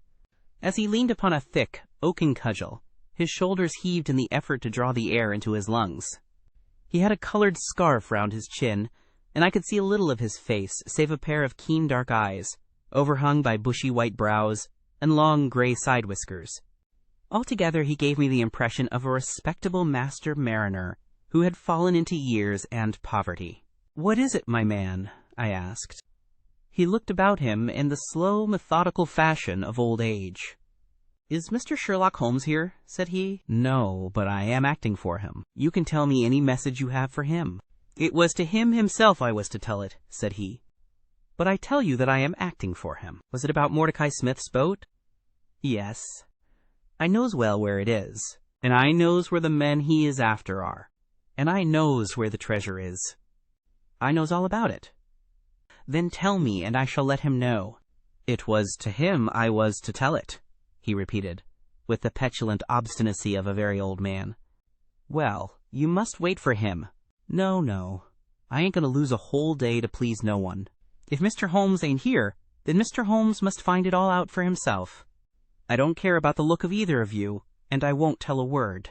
He shuffled towards the door, but Athelney Jones got in front of him. "Wait a bit, my friend," said he. "You have important information, and you must not walk off. We shall keep you, whether you like or not, until our friend returns." The old man made a little run towards the door, but, as Athelney Jones put his broad back up against it, he recognized the uselessness of resistance. "Pretty sort of treatment, this," he cried, stamping his stick. "I come here to see a gentleman, and you two, who I never saw in my life, seize me and treat me in this fashion." "You will be none the worse," I said. "We shall recompense you for the loss of your time. Sit over here on the sofa, and you will not have long to wait." He came across sullenly enough, and seated himself with his face resting on his hands. Jones and I resumed our cigars and our talk. Suddenly, however, Holmes's voice broke in upon us. "I think that you might offer me a cigar too," he said. We both started in our chairs. There was Holmes sitting close to us with an air of quiet amusement. "Holmes!" I exclaimed. "You here!"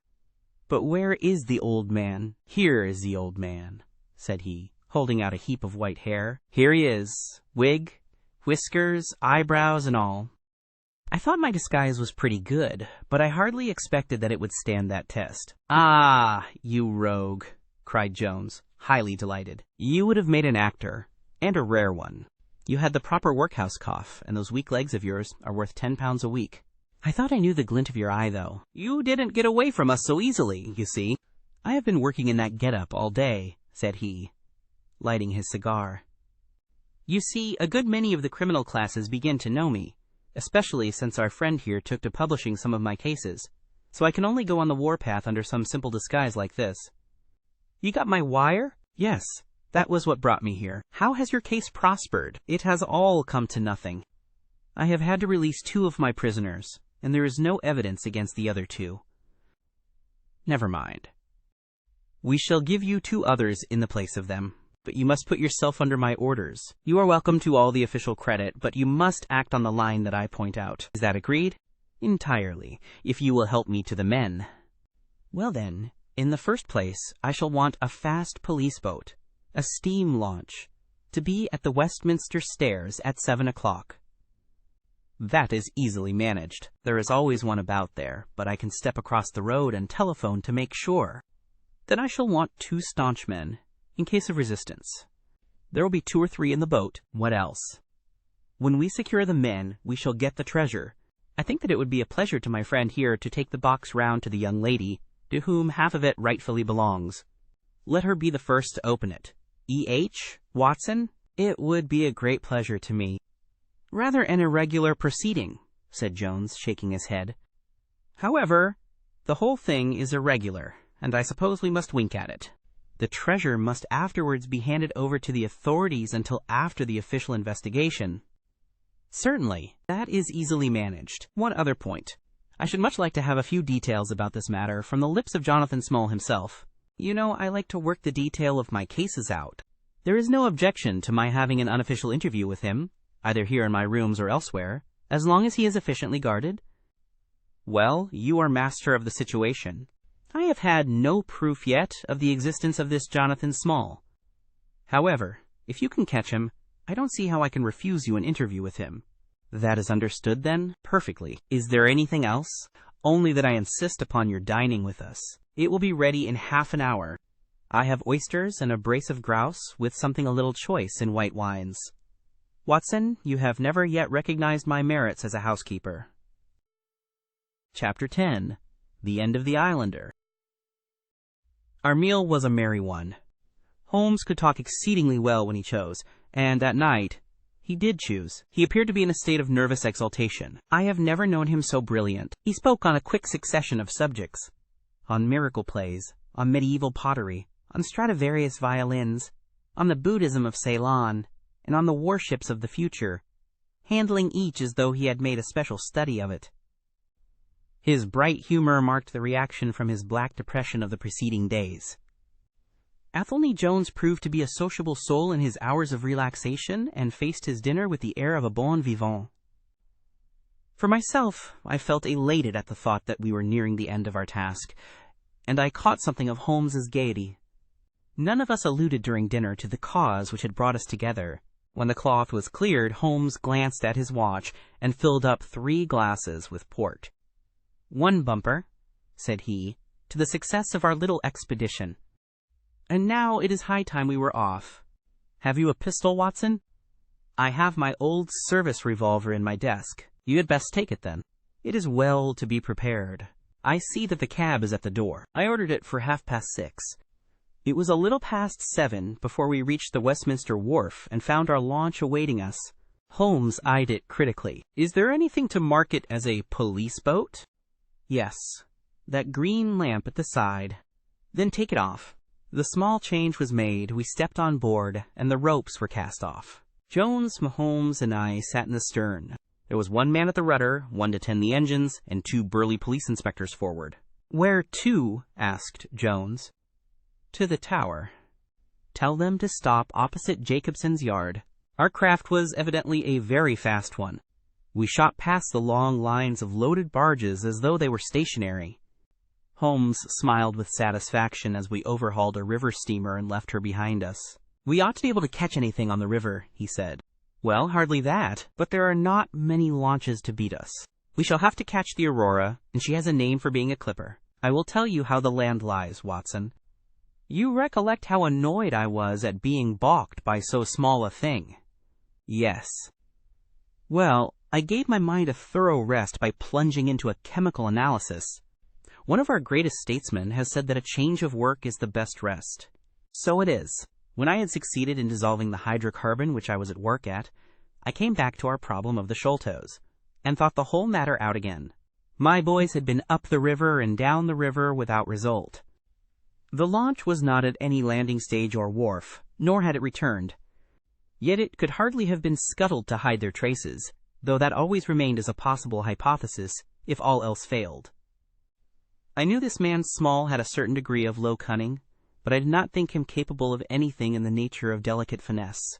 That is usually a product of higher education. I then reflected that since he had certainly been in London some time, as we had evidence that he maintained a continual watch over Pondicherry Lodge, he could hardly leave at a moment's notice, but would need some little time, if it were only a day, to arrange his affairs.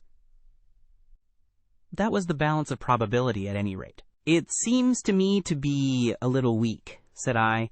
"It is more probable that he had arranged his affairs before ever he set out upon his expedition." "No, I hardly think so. This lair of his would be too valuable a retreat in case of need for him to give it up, until he was sure that he could do without it." But a second consideration struck me. Jonathan Small must have felt that the peculiar appearance of his companion, however much he may have top-coated him, would give rise to gossip, and possibly be associated with this Norwood tragedy. He was quite sharp enough to see that, They had started from their headquarters under cover of darkness, and he would wish to get back before it was broad light.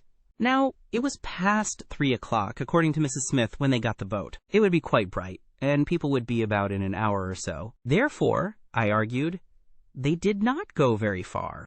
They paid Smith well to hold his tongue, reserved his launch for the final escape, and hurried to their lodgings with the treasure box. In a couple of nights, when they had time to see what view the papers took, and whether there was any suspicion, they would make their way under cover of darkness to some ship at Gravesend or in the Downs, where no doubt they had already arranged for passages to America or the colonies. But the launch? They could not have taken that to their lodgings. Quite so. I argued that the launch must be no great way off, in spite of its invisibility. I then put myself in the place of Small, and looked at it as a man of his capacity would. He would probably consider that to send back the launch or to keep it at a wharf would make pursuit easy if the police did happen to get on his track. How, then, could he conceal the launch and yet have her at hand when wanted? I wondered what I should do myself if I were in his shoes. I could only think of one way of doing it. I might hand the launch over to some boat builder or repairer, with directions to make a trifling change in her. She would then be removed to his shed or yard, and so be effectually concealed, while at the same time I could have her at a few hours' notice. That seems simple enough.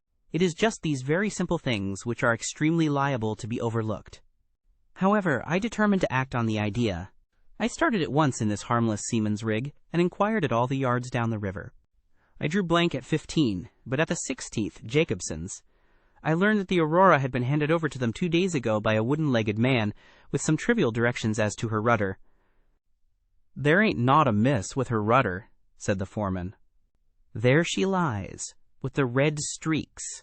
At that moment, who should come down but Mordecai Smith, the missing owner? He was rather the worse for liquor. I should not, of course, have known him, but he bellowed out his name and the name of his launch. "I want her tonight at 8 o'clock, said he. 8 o'clock sharp, mind, for I have 2 gentlemen who won't be kept waiting. They had evidently paid him well, for he was very flush of money, chucking shillings about to the men. I followed him some distance, but he subsided into an alehouse. So I went back to the yard, and happening to pick up one of my boys on the way, I stationed him as a sentry over the launch. He is to stand at water's edge and wave his handkerchief to us when they start. We shall be lying off in the stream, and it will be a strange thing if we do not take men, treasure, and all." "You have planned it all very neatly, whether they are the right men or not," said Jones. "But if the affair were in my hands, I should have had a body of police in Jacobson's yard, and arrested them when they came down." "Which would have been never. This man, Small, is a pretty shrewd fellow. He would send a scout on ahead, and if anything made him suspicious, lie snug for another week." "But you might have stuck to Mordecai Smith, and so been led to their hiding place," said I. "In that case, I should have wasted my day. I think that it is 100 to 1 against Smith knowing where they live. As long as he has liquor and good pay, why should he ask questions? They send him messages what to do. No, I thought over every possible course, and this is the best." While this conversation had been proceeding, we had been shooting the long series of bridges which span the Thames. As we passed the city, the last rays of the sun were gilding the cross upon the summit of St. Paul's. It was twilight before we reached the tower. "That is Jacobson's yard," said Holmes, pointing to a bristle of masts and rigging on the Surrey side. "Cruise gently up and down here under cover of this string of lighters." He took a pair of night glasses from his pocket and gazed some time at the shore. "I see my sentry at his post," he remarked, "but no sign of a handkerchief." "Suppose we go downstream a short way and lie in wait for them," said Jones eagerly. We were all eager by this time, even the policemen and stokers, who had a very vague idea of what was going forward. "We have no right to take anything for granted," Holmes answered. "It is certainly 10 to 1 that they go downstream, but we cannot be certain. From this point we can see the entrance of the yard, and they can hardly see us. It will be a clear night, and plenty of light. We must stay where we are. See how the folks swarm over yonder in the gaslight. They are coming from work in the yard. Dirty-looking rascals, but I suppose everyone has some little immortal spark concealed about him. You would not think it to look at them. There is no a priori probability about it. A strange enigma is man. Someone calls him a soul concealed in an animal. I suggested. Winwood Reade is good upon the subject, said Holmes. He remarks that, while the individual man is an insoluble puzzle, in the aggregate he becomes a mathematical certainty. You can, for example, never foretell what any one man will do, but you can say with precision what an average number will be up to. Individuals vary, but percentages remain constant. So says the statistician. But do I see a handkerchief? Surely there is a white flutter over yonder. Yes, it is your boy, I cried. I can see him plainly. And there is the Aurora, exclaimed Holmes, and going like the devil. Full speed ahead, engineer. Make after that launch with the yellow light. By heaven, I shall never forgive myself if she proves to have the heels of us. She had slipped unseen through the yard entrance and passed behind 2 or 3 small craft, so that she had fairly got her speed up before we saw her. Now she was flying down the stream, near into the shore, going at a tremendous rate. Jones looked gravely at her and shook his head. She is very fast, he said. I doubt if we shall catch her. We must catch her, cried Holmes between his teeth. Heap it on, stokers. Make her do all she can. If we burn the boat, we must have them. We were fairly after her now. The furnaces roared, and the powerful engines whizzed and clanked, like a great metallic heart. Her sharp, steep prow cut through the river water and sent 2 rolling waves to right and to left of us. With every throb of the engines, we sprang and quivered like a living thing. One great yellow lantern in our bows threw a long, flickering funnel of light in front of us. Right ahead, a dark blur upon the water showed where the Aurora lay, and the swirl of white foam behind her spoke of the pace at which she was going. We flashed past barges, steamers, merchant vessels, in and out, behind this one and round the other. Voices hailed us out of the darkness, but still the Aurora thundered on, and still we followed close upon her track. "Pile it on, men, pile it on!" cried Holmes, looking down into the engine-room, while the fierce glow from below beat upon his eager aquiline face. "Get every pound of steam you can." "I think we gain a little," said Jones, with his eyes on the Aurora. "I am sure of it," said I. "We shall be up with her in a very few minutes." At that moment, however, as our evil fate would have it, a tug with 3 barges in tow blundered in between us.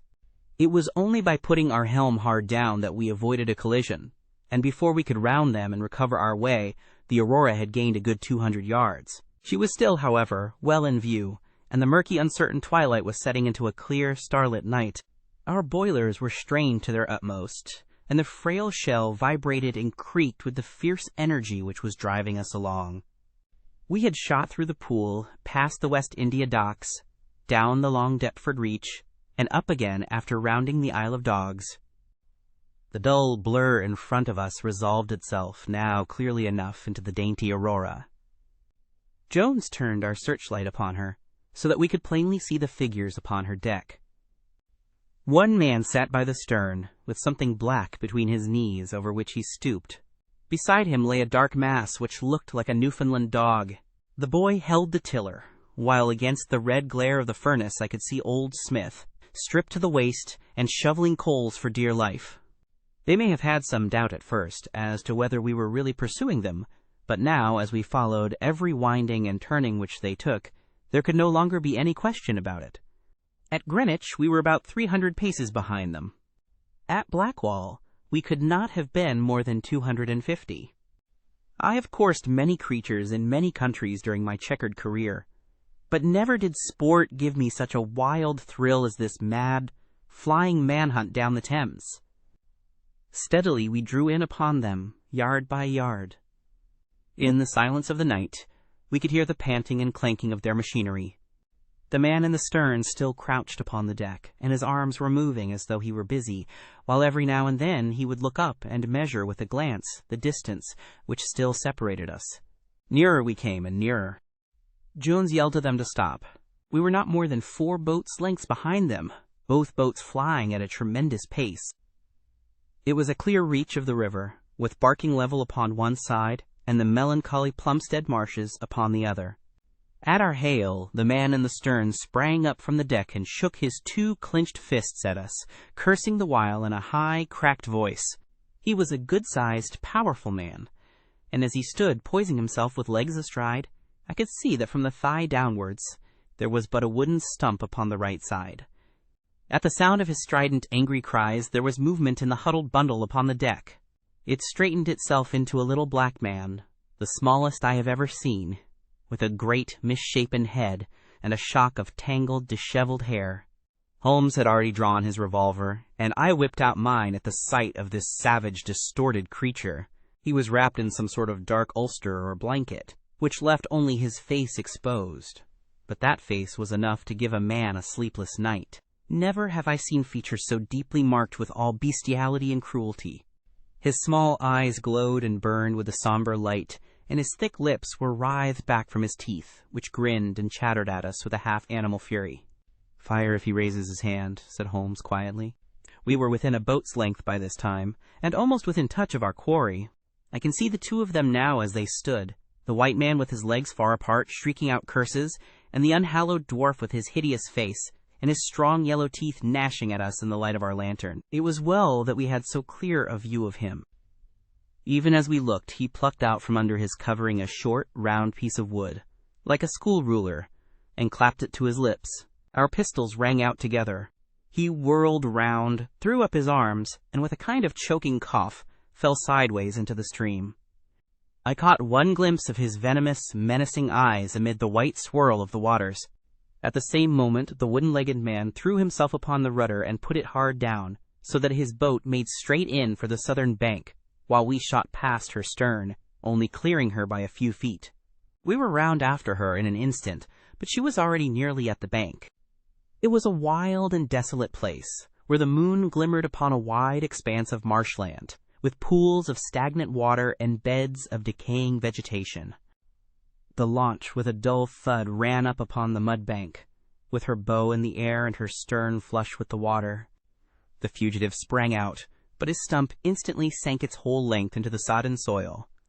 In vain he struggled and writhed. Not one step could he possibly take, either forwards or backwards.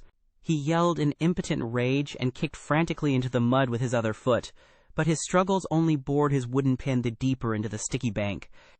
When we brought our launch alongside, he was so firmly anchored that it was only by throwing the end of a rope over his shoulders that we were able to haul him out, and to drag him, like some evil fish, over our side. The two Smiths, father and son, sat sullenly in their launch, but came aboard meekly enough when commanded. The Aurora herself we hauled off and made fast to our stern. A solid iron chest of Indian workmanship stood upon the deck. This, there could be no question, was the same that had contained the ill-omened treasure of the Sholtos. There was no key, but it was of considerable weight, so we transferred it carefully to our own little cabin. As we steamed slowly upstream again, we flashed our searchlight in every direction, but there was no sign of the islander. Somewhere in the dark ooze at the bottom of the Thames lie the bones of that strange visitor to our shores. "See here," said Holmes, pointing to the wooden hatchway. We were hardly quick enough with our pistols. There, sure enough, just behind where we had been standing, stuck one of those murderous darts which we knew so well. It must have whizzed between us at the instant that we fired. Holmes smiled at it, and shrugged his shoulders in his easy fashion, but I confess that it turned me sick to think of the horrible death which had passed so close to us that night. Chapter 11. The Great Agra Treasure. Our captive sat in the cabin opposite to the iron box, which he had done so much, and waited so long to gain. He was a sunburned, reckless-eyed fellow, with a network of lines and wrinkles all over his mahogany features, which told of a hard, open-air life.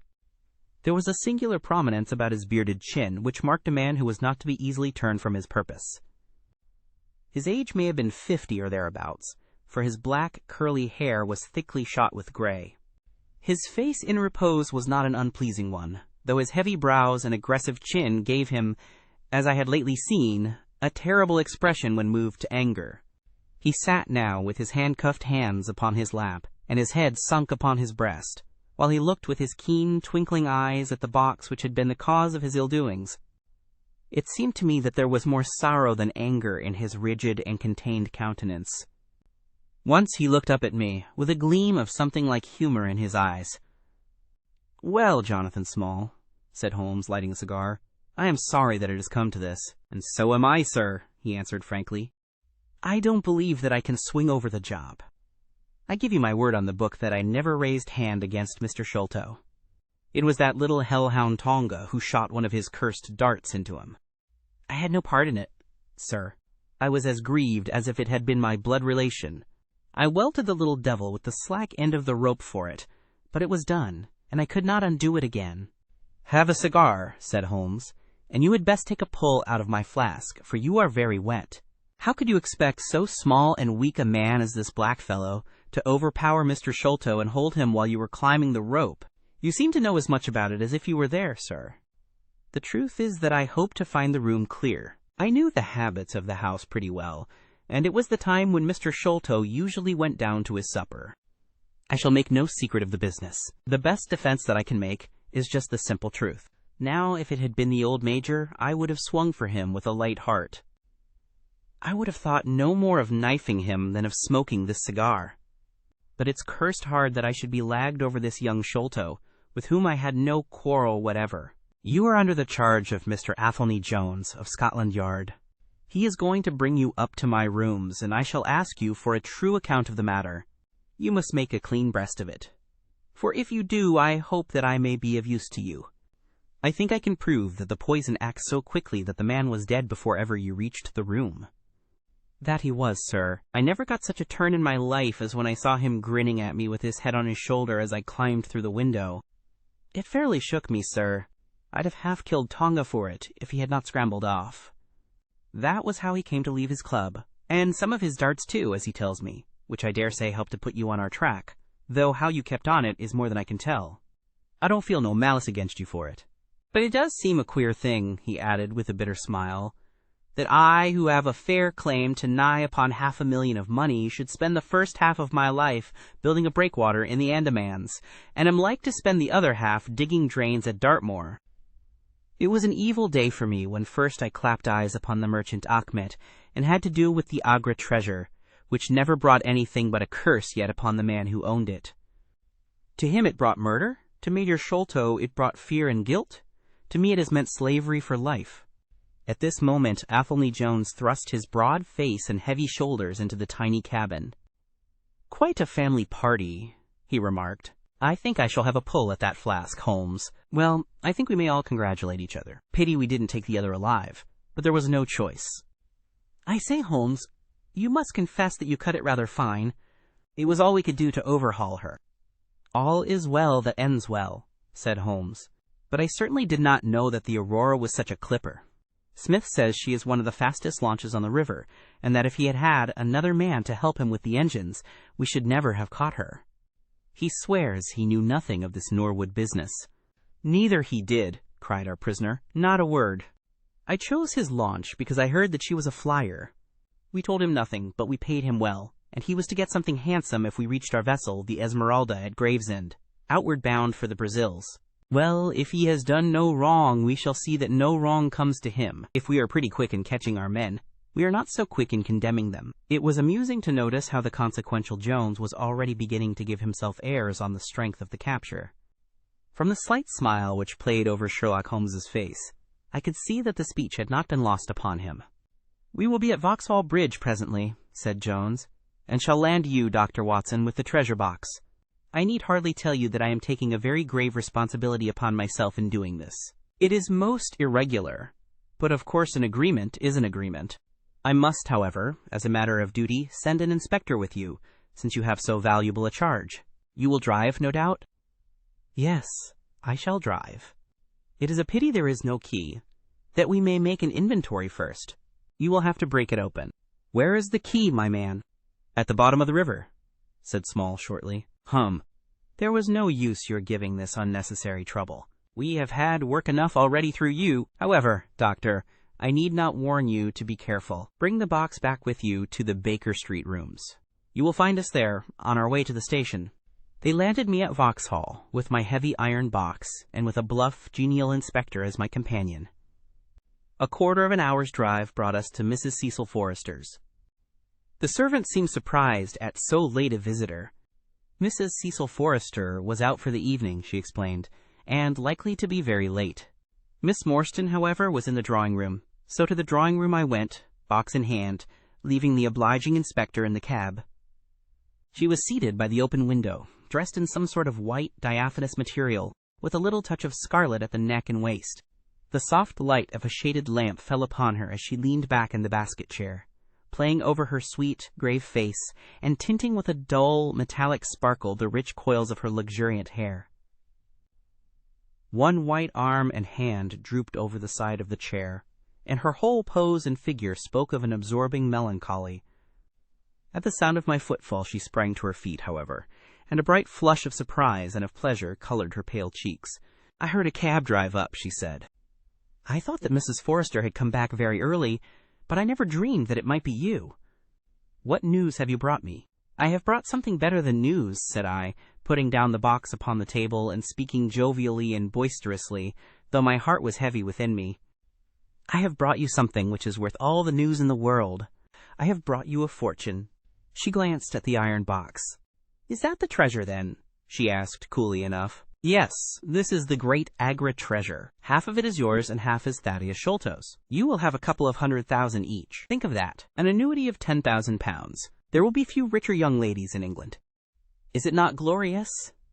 I think that I must have been rather overacting my delight, and that she detected a hollow ring in my congratulations, for I saw her eyebrows rise a little, and she glanced at me curiously. "If I have it," said she, "I owe it to you." "No, no," I answered, "not to me, but to my friend Sherlock Holmes." With all the will in the world, I could never have followed up a clue which has taxed even his analytical genius. As it was, we very nearly lost it at the last moment. "Pray sit down and tell me all about it, Dr. Watson," said she. I narrated briefly what had occurred since I had seen her last. Holmes's new method of search, the discovery of the Aurora, the appearance of Athelney Jones, our expedition in the evening, and the wild chase down the Thames. She listened with parted lips and shining eyes to my recital of our adventures. When I spoke of the dart which had so narrowly missed us, she turned so white that I feared that she was about to faint. "It is nothing," she said, as I hastened to pour her out some water. "I am all right again. It was a shock to me to hear that I had placed my friends in such horrible peril." "That is all over," I answered. "It was nothing. I will tell you no more gloomy details. Let us turn to something brighter. There is the treasure. What could be brighter than that? I got leave to bring it with me, thinking that it would interest you to be the first to see it." "It would be of the greatest interest to me," she said. There was no eagerness in her voice, however. It had struck her, doubtless, that it might seem ungracious upon her part to be indifferent to a prize which had cost so much to win. "What a pretty box," she said, stooping over it. "This is Indian work, I suppose?" "Yes, it is Benares metalwork." "And so heavy!" she exclaimed, trying to raise it. "The box alone must be of some value. Where is the key?" "Small threw it into the Thames," I answered. "I must borrow Mrs. Forrester's poker." There was in the front a thick and broad hasp wrought in the image of a sitting Buddha. Under this I thrust the end of the poker and twisted it outward as a lever. The hasp sprang open with a loud snap. With trembling fingers I flung back the lid. We both stood gazing in astonishment. The box was empty. No wonder that it was heavy. The ironwork was 2/3 of an inch thick all round. It was massive, well made, and solid, like a chest constructed to carry things of great price. But not one shred or crumb of metal or jewelry lay within it. It was absolutely and completely empty.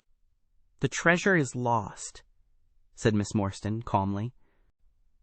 As I listened to the words and realized what they meant, a great shadow seemed to pass from my soul. I did not know how this Agra treasure had weighed me down, until now that it was finally removed. It was selfish, no doubt, disloyal, wrong. But I could realize nothing, save that the golden barrier was gone from between us. "Thank God!" I ejaculated from my very heart. She looked at me with a quick, questioning smile. "Why do you say that?" she asked. "Because you are within my reach again," I said, taking her hand. She did not withdraw it. "Because I love you, Mary, as truly as ever a man loved a woman. Because this treasure, these riches, sealed my lips. Now that they are gone, I can tell you how I love you. That is why I said, 'Thank God.'" "Then I say, 'Thank God,' too," she whispered as I drew her to my side. Whoever had lost a treasure, I knew that night that I had gained one. Chapter 12. The Strange Story of Jonathan Small. A very patient man was that inspector in the cab, for it was a weary time before I rejoined him. His face clouded over when I showed him the empty box. "There goes the reward," said he gloomily. "Where there is no money, there is no pay. This night's work would have been worth a tenner each to Sam Brown and me if the treasure had been there." "Mr. Thaddeus Sholto is a rich man," I said. "He will see that you are rewarded, treasure or no." The inspector shook his head despondently, however. "It's a bad job," he repeated, "and so Mr. Athelney Jones will think." His forecast proved to be correct, for the detective looked blank enough when I got to Baker Street and showed him the empty box. They had only just arrived, Holmes, the prisoner, and he, for they had changed their plans so far as to report themselves at a station upon the way. My companion lounged in his armchair with his usual listless expression, while Small sat stolidly opposite to him with his wooden leg cocked over his sound one. As I exhibited the empty box, he leaned back in his chair and laughed aloud. "This is your doing, Small," said Athelney Jones angrily. "Yes, I have put it away where you shall never lay hand upon it," he cried exultantly. "It is my treasure, and if I can't have the loot, I'll take darned good care that no one else does. I tell you that no living man has any right to it, unless it is 3 men who are in the Andaman convict barracks and myself. I know now that I cannot have the use of it, and I know that they cannot. I have acted all through for them as much as for myself. It's been the sign of 4 with us, always.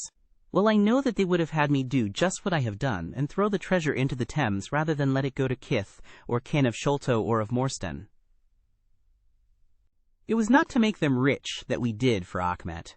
You'll find the treasure where the key is, and where little Tonga is. When I saw that your launch must catch us, I put the loot away in a safe place. There are no rupees for you this journey." "You are deceiving us, Small," said Athelney Jones sternly. "If you had wished to throw the treasure into the Thames, it would have been easier for you to have thrown box and all." "Easier for me to throw and easier for you to recover," he answered with a shrewd, sidelong look. "The man that was clever enough to hunt me down is clever enough to pick an iron box from the bottom of a river. Now that they are scattered over 5 miles or so, it may be a harder job. It went to my heart to do it, though. I was half mad when you came up with us. However, there's no good grieving over it. I've had ups in my life, and I've had downs, but I've learned not to cry over spilled milk." "This is a very serious matter, Small," said the detective. "If you had helped justice, instead of thwarting it in this way, you would have had a better chance at your trial." "Justice!" snarled the ex-convict. "A pretty justice! Whose loot is this, if it is not ours? Where is the justice that I should give it up to those who have never earned it? Look how I have earned it. 20 long years in that fever-ridden swamp, all day at work under the mangrove tree, all night chained up in the filthy convict huts, bitten by mosquitoes, racked with ague, bullied by every cursed black-faced policeman who loved to take it out of a white man. That was how I earned the Agra treasure. And you talk to me of justice because I cannot bear to feel that I have paid this price, only that another may enjoy it. I would rather swing a score of times, or have one of Tonga's darts in my hide, than live in a convict's cell and feel that another man is at his ease in a palace with the money that should be mine." Small had dropped his mask of stoicism, and all this came out in a wild whirl of words, while his eyes blazed, and the handcuffs clanked together with the impassioned movement of his hands. I could understand, as I saw the fury and the passion of the man, that it was no groundless or unnatural terror which had possessed Major Sholto when he first learned that the injured convict was upon his track. "You forget that we know nothing of all this," said Holmes quietly. "We have not heard your story, and we cannot tell how far justice may originally have been on your side." "Well, sir, you have been very fair-spoken to me, though I can see that I have you to thank that I have these bracelets upon my wrists. Still, I bear no grudge for that. It is all fair and above board. If you want to hear my story, I have no wish to hold it back. What I say to you is God's truth, every word of it. Thank you. You can put the glass beside me here, and I'll put my lips to it if I am dry. I am a Worcestershire man myself, born near Pershore. I dare say you would find a heap of Smalls living there now if you were to look. I have often thought of taking a look round there, but the truth is that I was never much of a credit to the family, and I doubt if they would be so very glad to see me." They were all steady, chapel-going folk, small farmers, well known and respected over the countryside, while I was always a bit of a rover. At last, however, when I was about 18, I gave them no more trouble, for I got into a mess over a girl, and could only get out of it again by taking the Queen's shilling and joining the 3rd Buffs, which was just starting for India. I wasn't destined to do much soldiering, however. I had just got past the goose step and learned to handle my musket when I was fool enough to go swimming in the Ganges.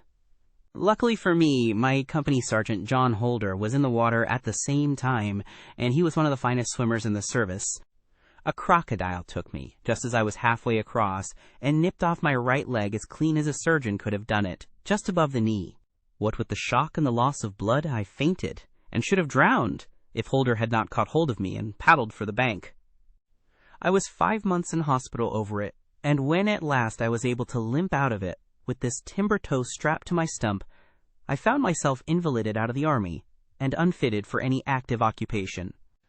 I was, as you can imagine, pretty down on my luck at this time, for I was a useless cripple, though not yet in my 20th year. However, my misfortunes soon proved to be a blessing in disguise. A man named Abel White, who had come out there as an indigo planter, wanted an overseer to look after his coolies and keep them up to their work. He happened to be a friend of our colonel's, who had taken an interest in me since the accident.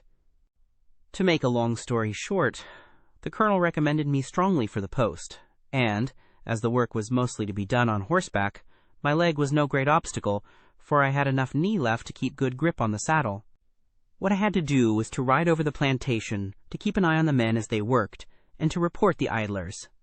The pay was fair, I had comfortable quarters, and altogether I was content to spend the remainder of my life in indigo planting. Mr. Abel White was a kind man, and he would often drop into my little shanty and smoke a pipe with me, for white folk out there feel their hearts warm to each other as they never do here at home. Well, I was never in luck's way long. Suddenly, without a note of warning, the Great Mutiny broke upon us. 1 month India lay as still and peaceful to all appearance as Surrey or Kent. The next there were 200,000 black devils let loose, and the country was a perfect hell. Of course you know all about it, gentlemen. A deal more than I do, very like, since reading is not in my line.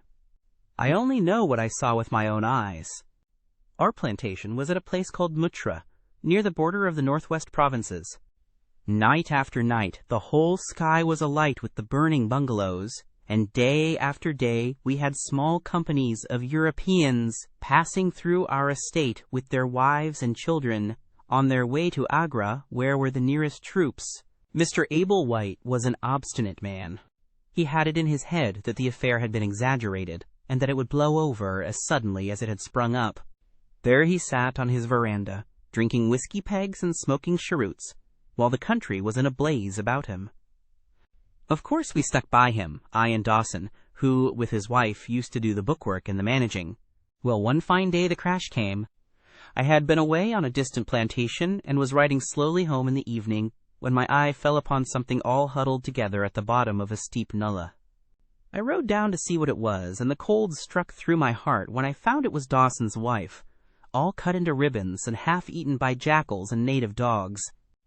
A little further up the road, Dawson himself was lying on his face, quite dead, with an empty revolver in his hand and 4 sepoys lying across each other in front of him.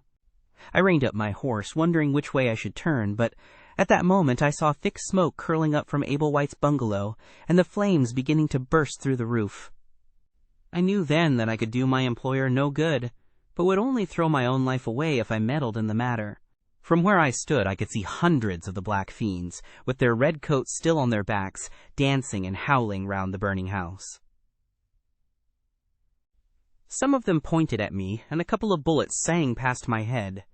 So I broke away across the paddy fields, and found myself late at night safe within the walls at Agra.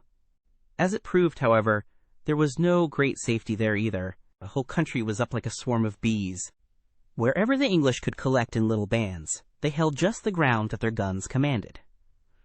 Everywhere else they were helpless fugitives. It was a fight of the millions against the hundreds, and the cruelest part of it was that these men that we fought against, foot, horse, and gunners, were our own picked troops, whom we had taught and trained, handling our own weapons, and blowing our own bugle calls.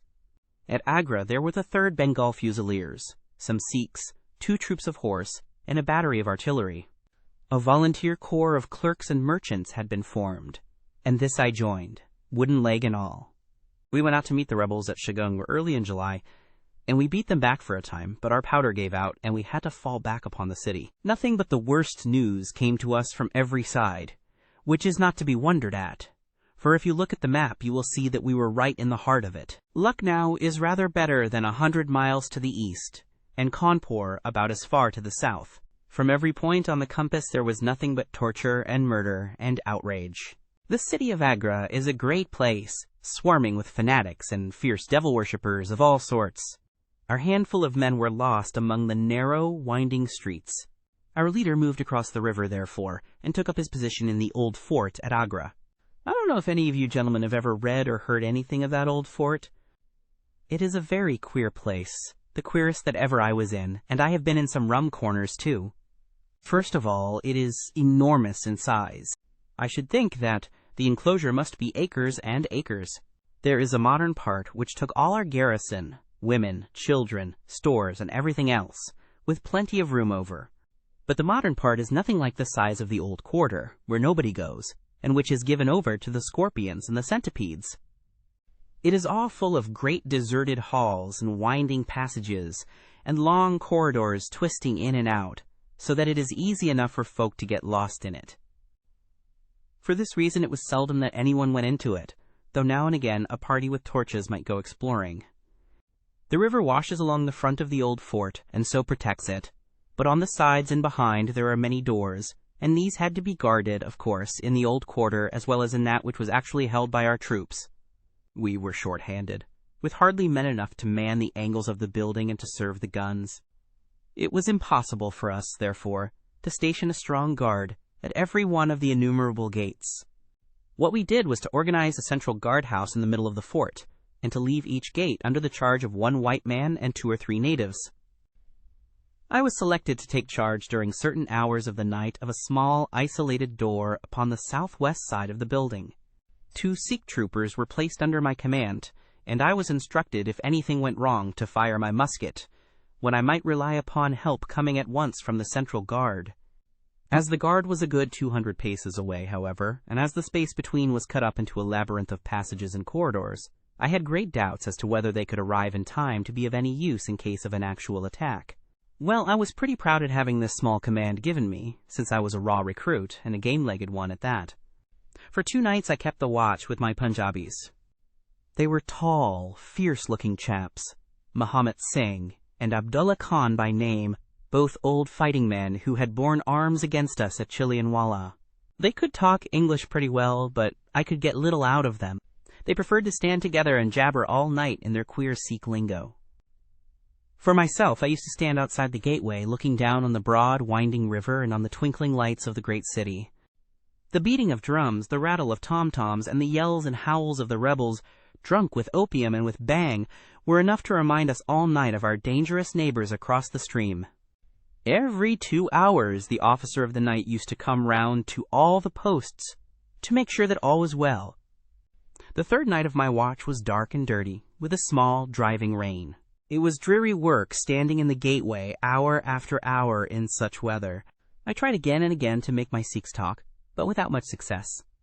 At 2 in the morning the rounds passed, and broke for a moment the weariness of the night. Finding that my companions would not be led into conversation, I took out my pipe and laid down my musket to strike the match. In an instant the 2 Sikhs were upon me. One of them snatched my firelock up and leveled it at my head, while the other held a great knife to my throat and swore between his teeth that he would plunge it into me if I moved a step. My first thought was that these fellows were in league with the rebels, and that this was the beginning of an assault. If our door were in the hands of the sepoys, the place must fall, and the women and children be treated as they were in Cawnpore.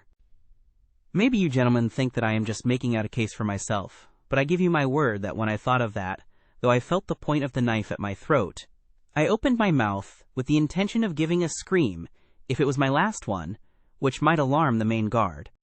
The man who held me seemed to know my thoughts, for even as I braced myself to it, he whispered, "Don't make a noise. The fort is safe enough. There are no rebel dogs on this side of the river." There was the ring of truth in what he said, and I knew that if I raised my voice I was a dead man. I could read it in the fellow's brown eyes. I waited, therefore, in silence, to see what it was that they wanted from me. "Listen to me, Sahib," said the taller and fiercer of the pair, the one whom they called Abdullah Khan. "You must either be with us now, or you must be silenced forever.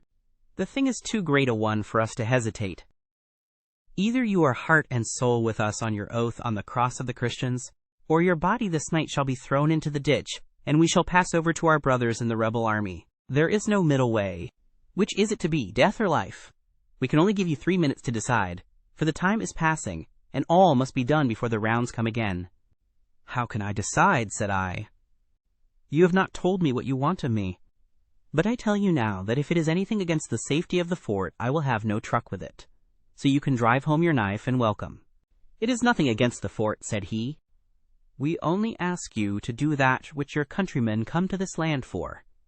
We ask you to be rich. If you will be one of us this night, we will swear to you upon the naked knife, and by the threefold oath which no Sikh was ever known to break, that you shall have your fair share of the loot. 1/4 of the treasure shall be yours. We can say no fairer."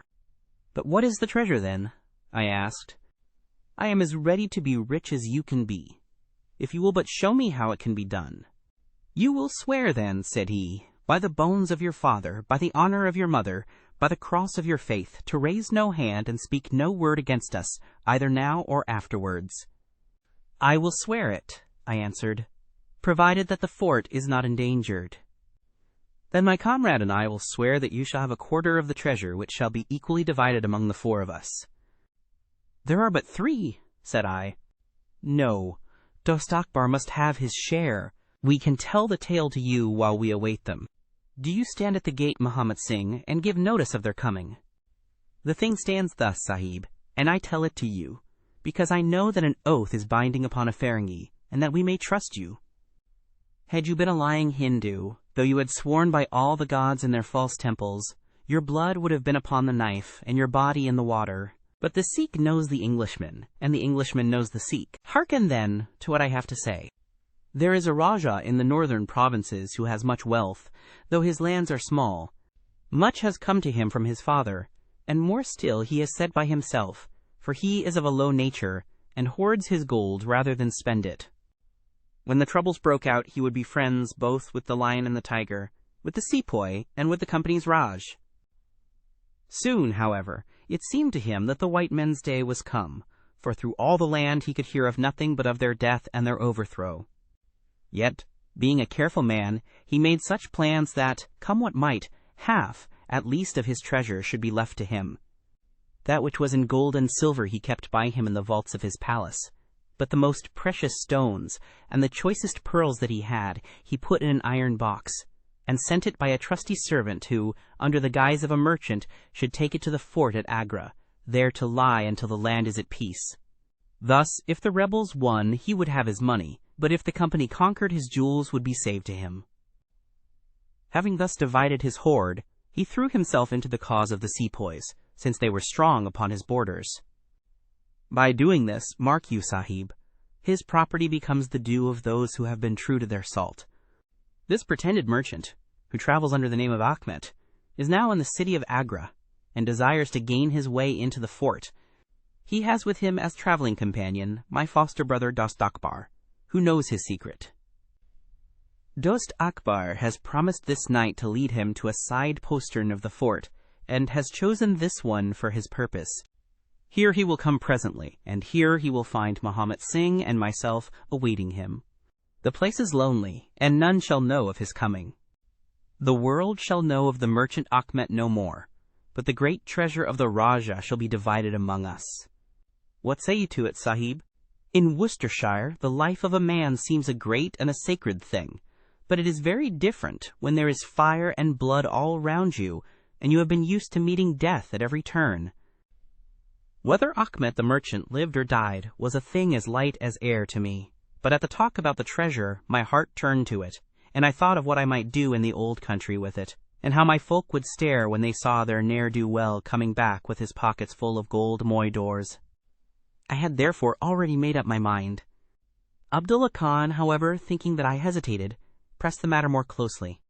"Consider, Sahib," said he, "that if this man is taken by the commandant, he will be hung or shot, and his jewels taken by the government, so that no man will be a rupee the better for them. Now, since we do the taking of him, why should we not do the rest as well? The jewels will be as well with us as in the company's coffers. There will be enough to make every one of us rich men and great chiefs. No one can know about the matter, for here we are, cut off from all men. What could be better for the purpose? Say again then, Sahib, whether you are with us, or if we must look upon you as an enemy." "I am with you heart and soul," said I. "It is well," he answered, handing me back my firelock. "You see that we trust you, for your word, like ours, is not to be broken. We have now only to wait for my brother and the merchant." "Does your brother know, then, of what you will do?" I asked. "The plan is his.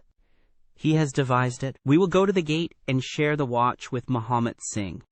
The rain was still falling steadily, for it was just the beginning of the wet season. Brown, heavy clouds were drifting across the sky, and it was hard to see more than a stone cast. A deep moat lay in front of our door, but the water was in places nearly dried up, and it could easily be crossed. It was strange to me to be standing there with those two wild Punjabis waiting for the man who was coming to his death. Suddenly, my eye caught the glint of a shaded lantern at the other side of the moat. It vanished among the mound heaps, and then appeared again, coming slowly in our direction. "Here they are!" I exclaimed. "You will challenge him, Sahib, as usual," whispered Abdullah. "Give him no cause for fear. Send us in with him, and we shall do the rest while you stay here on guard. Have the lantern ready to uncover, that we may be sure that it is indeed the man." The light had flickered onwards, now stopping and now advancing, until I could see two dark figures upon the other side of the moat. I let them scramble down the sloping bank, splash through the mire, and climb halfway up to the gate before I challenged them. "Who goes there?" said I, in a subdued voice. "Friends," came the answer. I uncovered my lantern and threw a flood of light upon them. The first was an enormous Sikh, with a black beard, which swept nearly down to his cummerbund. Outside of a show I have never seen so tall a man. The other was a little, fat, round fellow, with a great yellow turban, and a bundle in his hand, done up in a shawl. He seemed to be all in a quiver with fear, for his hands twitched as if he had the ague, and his head kept turning to left and right with two bright little twinkling eyes, like a mouse when he ventures out from his hole. It gave me the chills to think of killing him, but I thought of the treasure, and my heart set as hard as a flint within me. When he saw my white face, he gave a little chirrup of joy and came running up towards me. "Your protection, Sahib," he panted. "Your protection for the unhappy merchant Achmet. I have traveled across Rajputana that I might seek the shelter of the fort at Agra. I have been robbed and beaten and abused because I have been the friend of the company. It is a blessed night this, when I am once more in safety, I and my poor possessions." "What have you in the bundle?" I asked. "An iron box," he answered, "which contains one or two little family matters, which are of no value to others, but which I should be sorry to lose. Yet I am not a beggar, and I shall reward you, young Sahib, and your governor also, if he will give me the shelter I ask." I could not trust myself to speak longer with the man. The more I looked at his fat, frightened face, the harder did it seem that we should slay him in cold blood. It was best to get it over. "Take him to the main guard," said I. The two Sikhs closed in upon him on each side, and the giant walked behind, while they marched in through the dark gateway. Never was a man so compassed round with death. I remained at the gateway with the lantern. I could hear the measured tramp of their footsteps sounding through the lonely corridors. Suddenly it ceased, and I heard voices and a scuffle with the sound of blows. A moment later there came, to my horror, a rush of footsteps coming in my direction, with the loud breathing of a running man. I turned my lantern down the long, straight passage, and there was the fat man, running like the wind, with a smear of blood across his face, and close at his heels, bounding like a tiger, the great black-bearded Sikh, with a knife flashing in his hand. I have never seen a man run so fast as that little merchant. He was gaining on the Sikh, and I could see that if he once passed me and got to the open air, he would save himself yet. My heart softened to him, but again the thought of his treasure turned me hard and bitter. I cast my firelock between his legs as he raced past, and he rolled twice over like a shot rabbit. Ere he could stagger to his feet, the Sikh was upon him, and buried his knife twice in his side. The man never uttered moan, nor moved muscle, but lay where he had fallen. I think myself that he may have broken his neck with the fall. You see, gentlemen, that I am keeping my promise. I am telling you every work of the business just exactly as it happened, whether it is in my favor or not." He stopped and held out his manacled hands for the whiskey and water which Holmes had brewed for him. For myself, I confess that I had now conceived the utmost horror of the man, not only for this cold-blooded business in which he had been concerned, but even more for the somewhat flippant and careless way in which he narrated it. Whatever punishment was in store for him, I felt that he might expect no sympathy from me. Sherlock Holmes and Jones sat with their hands upon their knees, deeply interested in the story, but with the same disgust written upon their faces.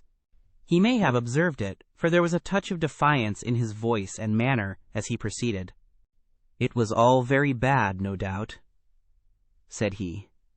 "I should like to know how many fellows in my shoes would have refused a share of this loot when they knew that they would have their throats cut for their pains. Besides, it was my life or his when once he was in the fort. If he had got out, the whole business would come to light, and I should have been court-martialed and shot as likely as not, for people were not very lenient at a time like that." "Go on with your story," said Holmes shortly. "Well, we carried him in, Abdullah, Akbar, and I. A fine weight he was, too, for all that he was so short. Mahomet Singh was left to guard the door. We took him to a place which the Sikhs had already prepared. It was some distance off, where a winding passage leads to a great empty hall, the brick walls of which were all crumbling to pieces. The earth floor had sunk in at one place, making a natural grave, so we left Ahmet the merchant there, having first covered him over with loose bricks. This done, we all went back to the treasure. It lay where he had dropped it when he was first attacked.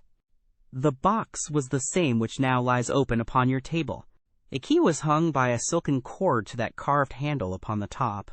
We opened it, and the light of the lantern gleamed upon a collection of gems such as I have read of and thought about when I was a little lad at Pershore. It was blinding to look upon them. When we had feasted our eyes, we took them all out and made a list of them. There were 143 diamonds of the first water, including one which has been called, I believe, the Great Mogul, and is said to be the second largest stone in existence. Then there were 97 very fine emeralds, and 170 rubies, some of which, however, were small.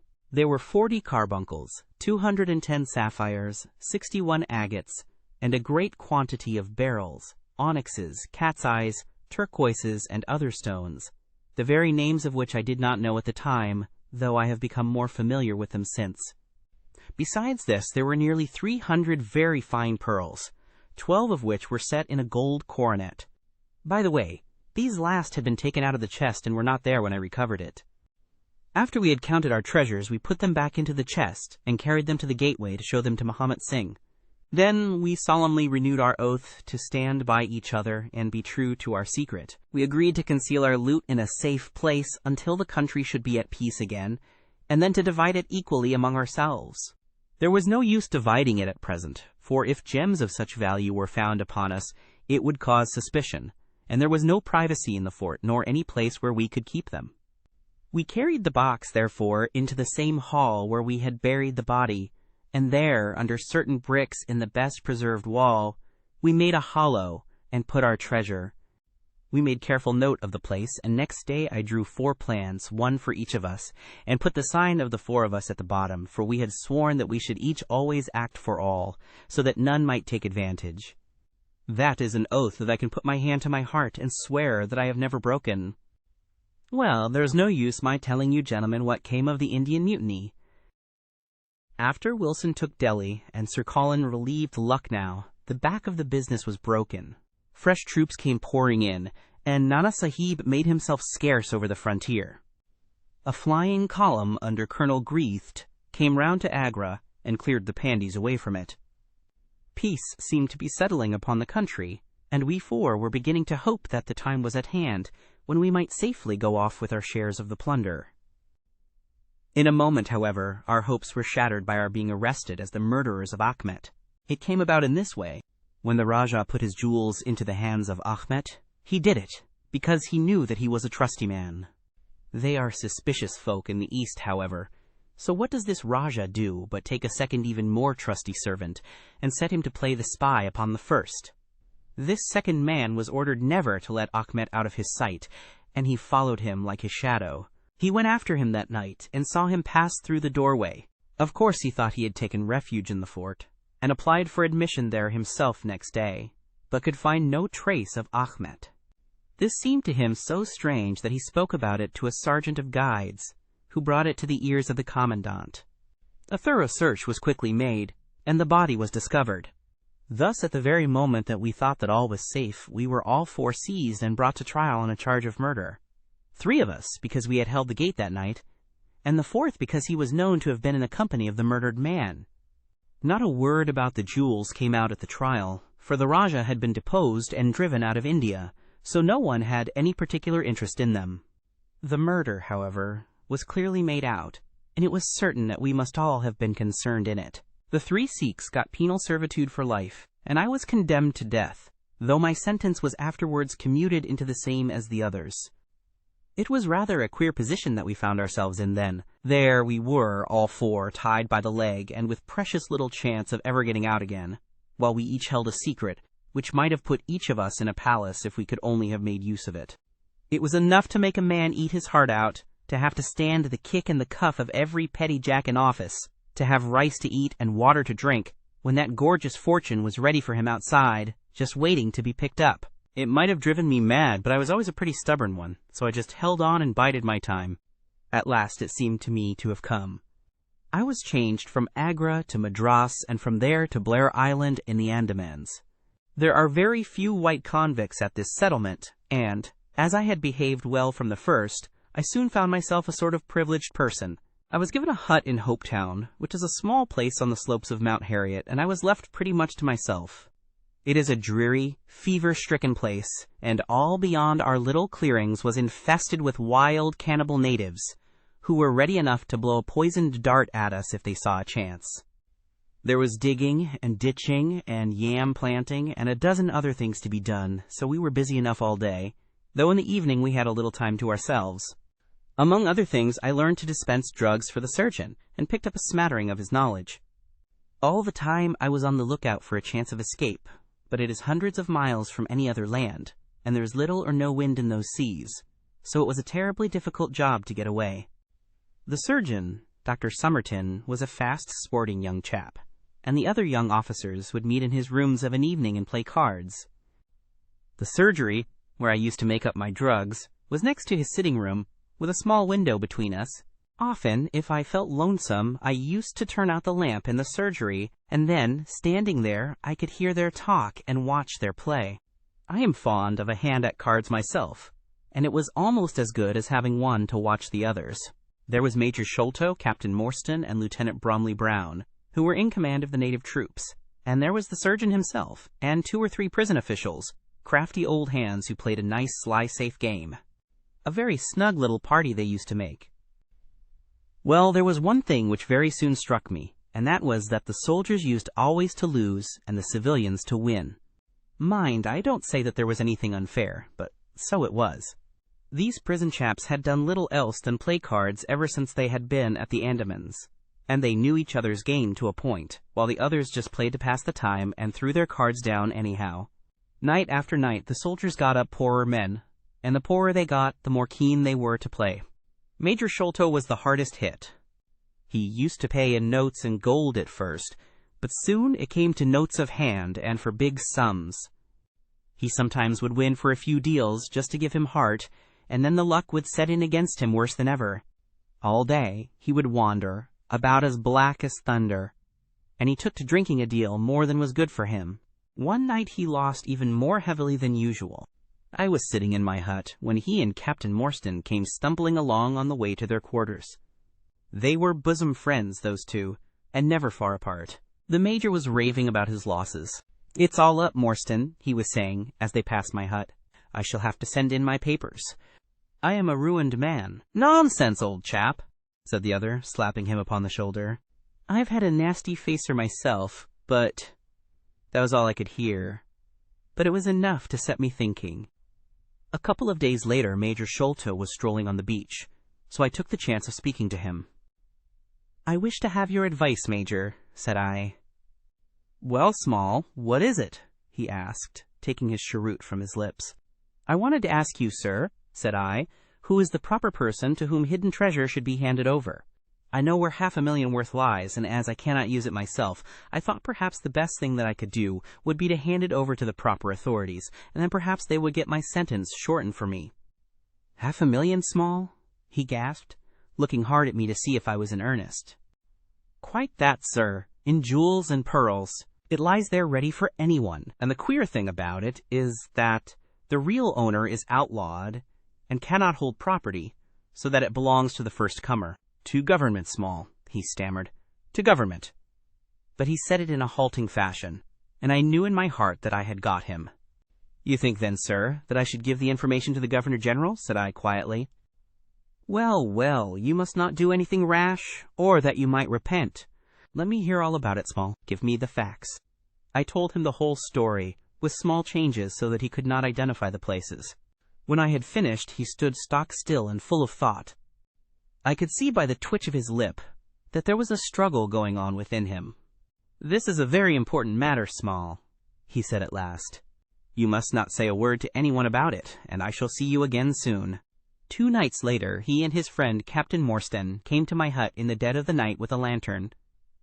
"I want you just to let Captain Morstan hear that story from your own lips, Small," said he.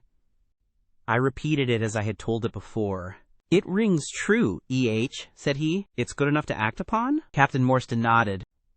"Look here, Small," said the Major. "We have been talking it over, my friend here and I, and we have come to the conclusion that this secret of yours is hardly a government matter after all, but is a private concern of your own, which of course you have the power of disposing of as you think best. Now the question is, what price would you ask for it? We might be inclined to take it up, and at least look into it, if we could agree as to terms." He tried to speak in a cool, careless way, but his eyes were shining with excitement and greed. "Why, as to that, gentlemen," I answered, trying also to be cool, but feeling as excited as he did, "there is only one bargain which a man in my position can make. I shall want you to help me to my freedom, and to help my 3 companions to theirs. We shall then take you into partnership, and give you a 5th share to divide between you." "Hum," said he, "a 5th share, that is not very tempting." "It would come to 50,000 apiece," said I. "But how can we gain your freedom? You know very well that you ask an impossibility." "Nothing of the sort," I answered. "I have thought it all out to the last detail. The only bar to our escape is that we can get no boat fit for the voyage, and no provisions to last us for so long a time. There are plenty of little yachts and yawls at Calcutta or Madras which would serve our turn well. Do you bring one over? We shall engage to get aboard her by night, and if you will drop us on any part of the Indian coast, you will have done your part of the bargain." "If there were only one," he said. "None or all," I answered. "We have sworn it. The 4 of us must always act together. You see, Morstan," said he, "Small is a man of his word. He does not flinch from his friend. I think we may very well trust him." "It's a dirty business," the other answered. "Yet, as you say, the money would save our commissions handsomely." "Well, Small," said the Major, "we must, I suppose, try and meet you. We must first, of course, test the truth of your story. Tell me where the box is hid, and I shall get leave of absence and go back to India in the monthly relief boat to inquire into the affair." "Not so fast," said I, growing colder as he got hot. "I must have the consent of my 3 comrades. I tell you that it is 4 or none with us." "Nonsense!" he broke in. "What have 3 black fellows to do with our agreement?" "Black or blue," said I. "They are in with me, and we all go together." Well, the matter ended by a second meeting, at which Mahomet Singh, Abdullah Khan, and Dost Akbar were all present. We talked the matter over again, and at last we came to an arrangement. We were to provide both the officers with charts of the part of the Agra fort and mark the place in the wall where the treasure was hid. Major Sholto was to go to India to test our story. If he found the box, he was to leave it there, to send out a small yacht provisioned for a voyage, which was to lie off Rutland Island, and to which we were to make our way, and finally to return to his duties. Captain Morstan was then to apply for leave of absence, to meet us at Agra, and there we were to have a final division of the treasure, he taking the Major's share as well as his own. All this we sealed by the most solemn oaths that the mind could think. or the lips utter. I sat up all night with paper and ink, and by the morning I had the 2 charts already, signed with the sign of 4, that is, of Abdullah, Akbar, Mahomet, and myself. Well, gentlemen, I weary you with my long story, and I know that my friend Mr. Jones is impatient to get me safely stowed in Chokey. I'll make it as short as I can. The villain Sholto went off to India, but he never came back again. Captain Morstan showed me his name among a list of passengers in one of the mail boats very shortly afterwards. His uncle had died, leaving him a fortune, and he had left the army, yet he could stoop to treat 5 men as he had treated us. Morstan went over to Agra shortly afterwards, and found, as we expected, that the treasure was indeed gone. The scoundrel had stolen it all, without carrying out one of the conditions on which we had sold him the secret. From that day I lived only for vengeance. I thought of it by day, and I nursed it by night. It became an overpowering, absorbing passion with me. I cared nothing for the law, nothing for the gallows. To escape, to track down Sholto, to have my hand upon his throat, that was my one thought. Even the Agra treasure had come to be a smaller thing in my mind than the slaying of Sholto. Well, I have set my mind on many things in this life, and never one which I did not carry out. But it was weary years before my time came. I have told you that I had picked up something of medicine. One day, when Dr. Somerton was down with a fever, a little Andaman islander was picked up by a convict gang in the woods. He was sick to death and had gone to a lonely place to die. I took him in hand, though he was as venomous as a young snake, and after a couple of months I got him all right and able to walk. He took a kind of fancy to me then, and would hardly go back to his woods, but was always hanging about my hut. I learned a little of his lingo from him, and this made him all the fonder of me. Tonga, for that was his name, was a fine boatman, and owned a big, roomy canoe of his own. When I found that he was devoted to me and would do anything to serve me, I saw my chance of escape. I talked it over with him. He was to bring his boat round on a certain night to an old wharf which was never guarded, and there he was to pick me up. I gave him directions to have several gourds of water and a lot of yams, coconuts, and sweet potatoes. He was staunch and true, was little Tonga. No man ever had a more faithful mate. At the night named he had his boat at the wharf. As it chanced, however, there was one of the convict guard down there, a vile Pathan, who had never missed a chance of insulting and injuring me. I had always vowed vengeance, and now I had my chance. It was as if fate had placed him in my way that I might pay my debt before I left the island. He stood on the bank with his back to me, and his carbine on his shoulder. I looked about for a stone to beat out his brains with, but none could I see. Then a queer thought came into my head, and showed me where I could lay my hand on a weapon. I sat down in the darkness, and unstrapped my wooden leg. With 3 long hops I was on him. He put his carbine to his shoulder, but I struck him full, and knocked the whole front of his skull in. You can see the split in the wood now where I hit him. We both went down together, for I could not keep my balance, but when I got up I found him still lying quiet enough. I made for the boat, and in an hour we were well out at sea. Tonga had brought all his earthly possessions with him, his arms and his gods. Among other things, he had a long bamboo spear and some Andaman coconut matting, with which I made a sort of sail. For 10 days we were beating about, trusting to luck, and on the 11th we were picked up by a trader which was going from Singapore to Jeddah with a cargo of Malay pilgrims. They were a rum crowd, and Tonga and I soon managed to settle down among them. They had one very good quality. They let you alone and asked no questions. Well, if I were to tell you all the adventures that my little chum and I went through, you would not thank me, for I would have you here until the sun was shining. Here and there we drifted about the world, something always turning up to keep us from London. All the time, however, I never lost sight of my purpose. I would dream of Sholto at night. 100 times I have killed him in my sleep. At last, however, some 3 or 4 years ago, we found ourselves in England. I had no great difficulty in finding where Sholto lived, and I set to work to discover whether he had realized the treasure, or if he still had it. I made friends with someone who could help me.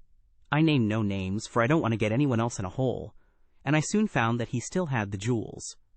Then I tried to get at him in many ways, but he was pretty sly and had always 2 prize fighters, besides his sons and his Kit Mutgar, on guard over him. One day, however, I got word that he was dying.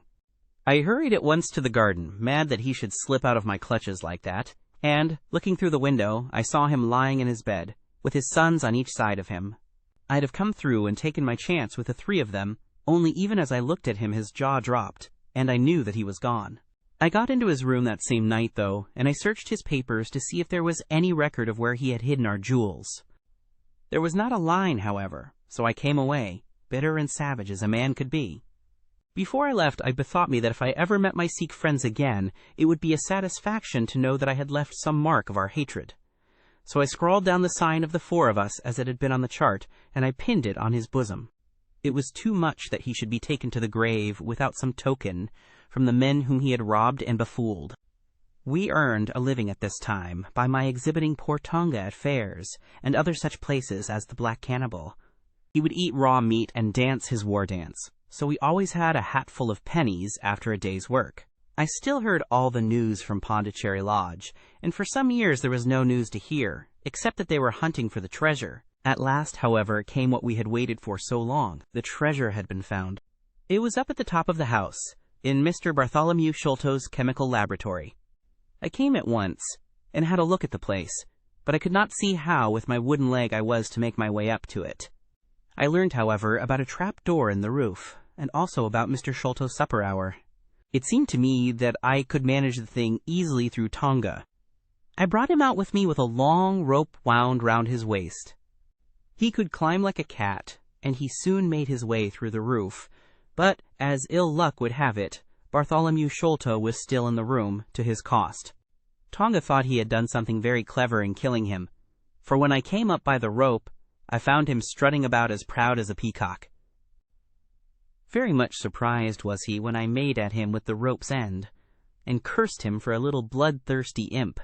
I took the treasure box and let it down, and then slid down myself, having first left the sign of the four upon the table, to show that the jewels had come back at last to those who had most right to them. Tonga then pulled up the rope, closed the window, and made off the way that he had come. I don't know that I have anything else to tell you. I had heard a waterman speak of the speed of Smith's launch, the Aurora, so I thought she would be a handy craft for our escape. I engaged with old Smith, and was to give him a big sum if he got us safe to our ship. He knew, no doubt, that there was some screw loose, but he was not in our secrets. All this is the truth, and if I tell it to you, gentlemen, it is not to amuse you, for you have not done me a very good turn, but it is because I believe the best defense I can make is just to hold back nothing, but let all the world know how badly I have myself been served by Major Sholto, and how innocent the first am of the death of his son. A very remarkable account, said Sherlock Holmes. A fitting wind-up to an extremely interesting case.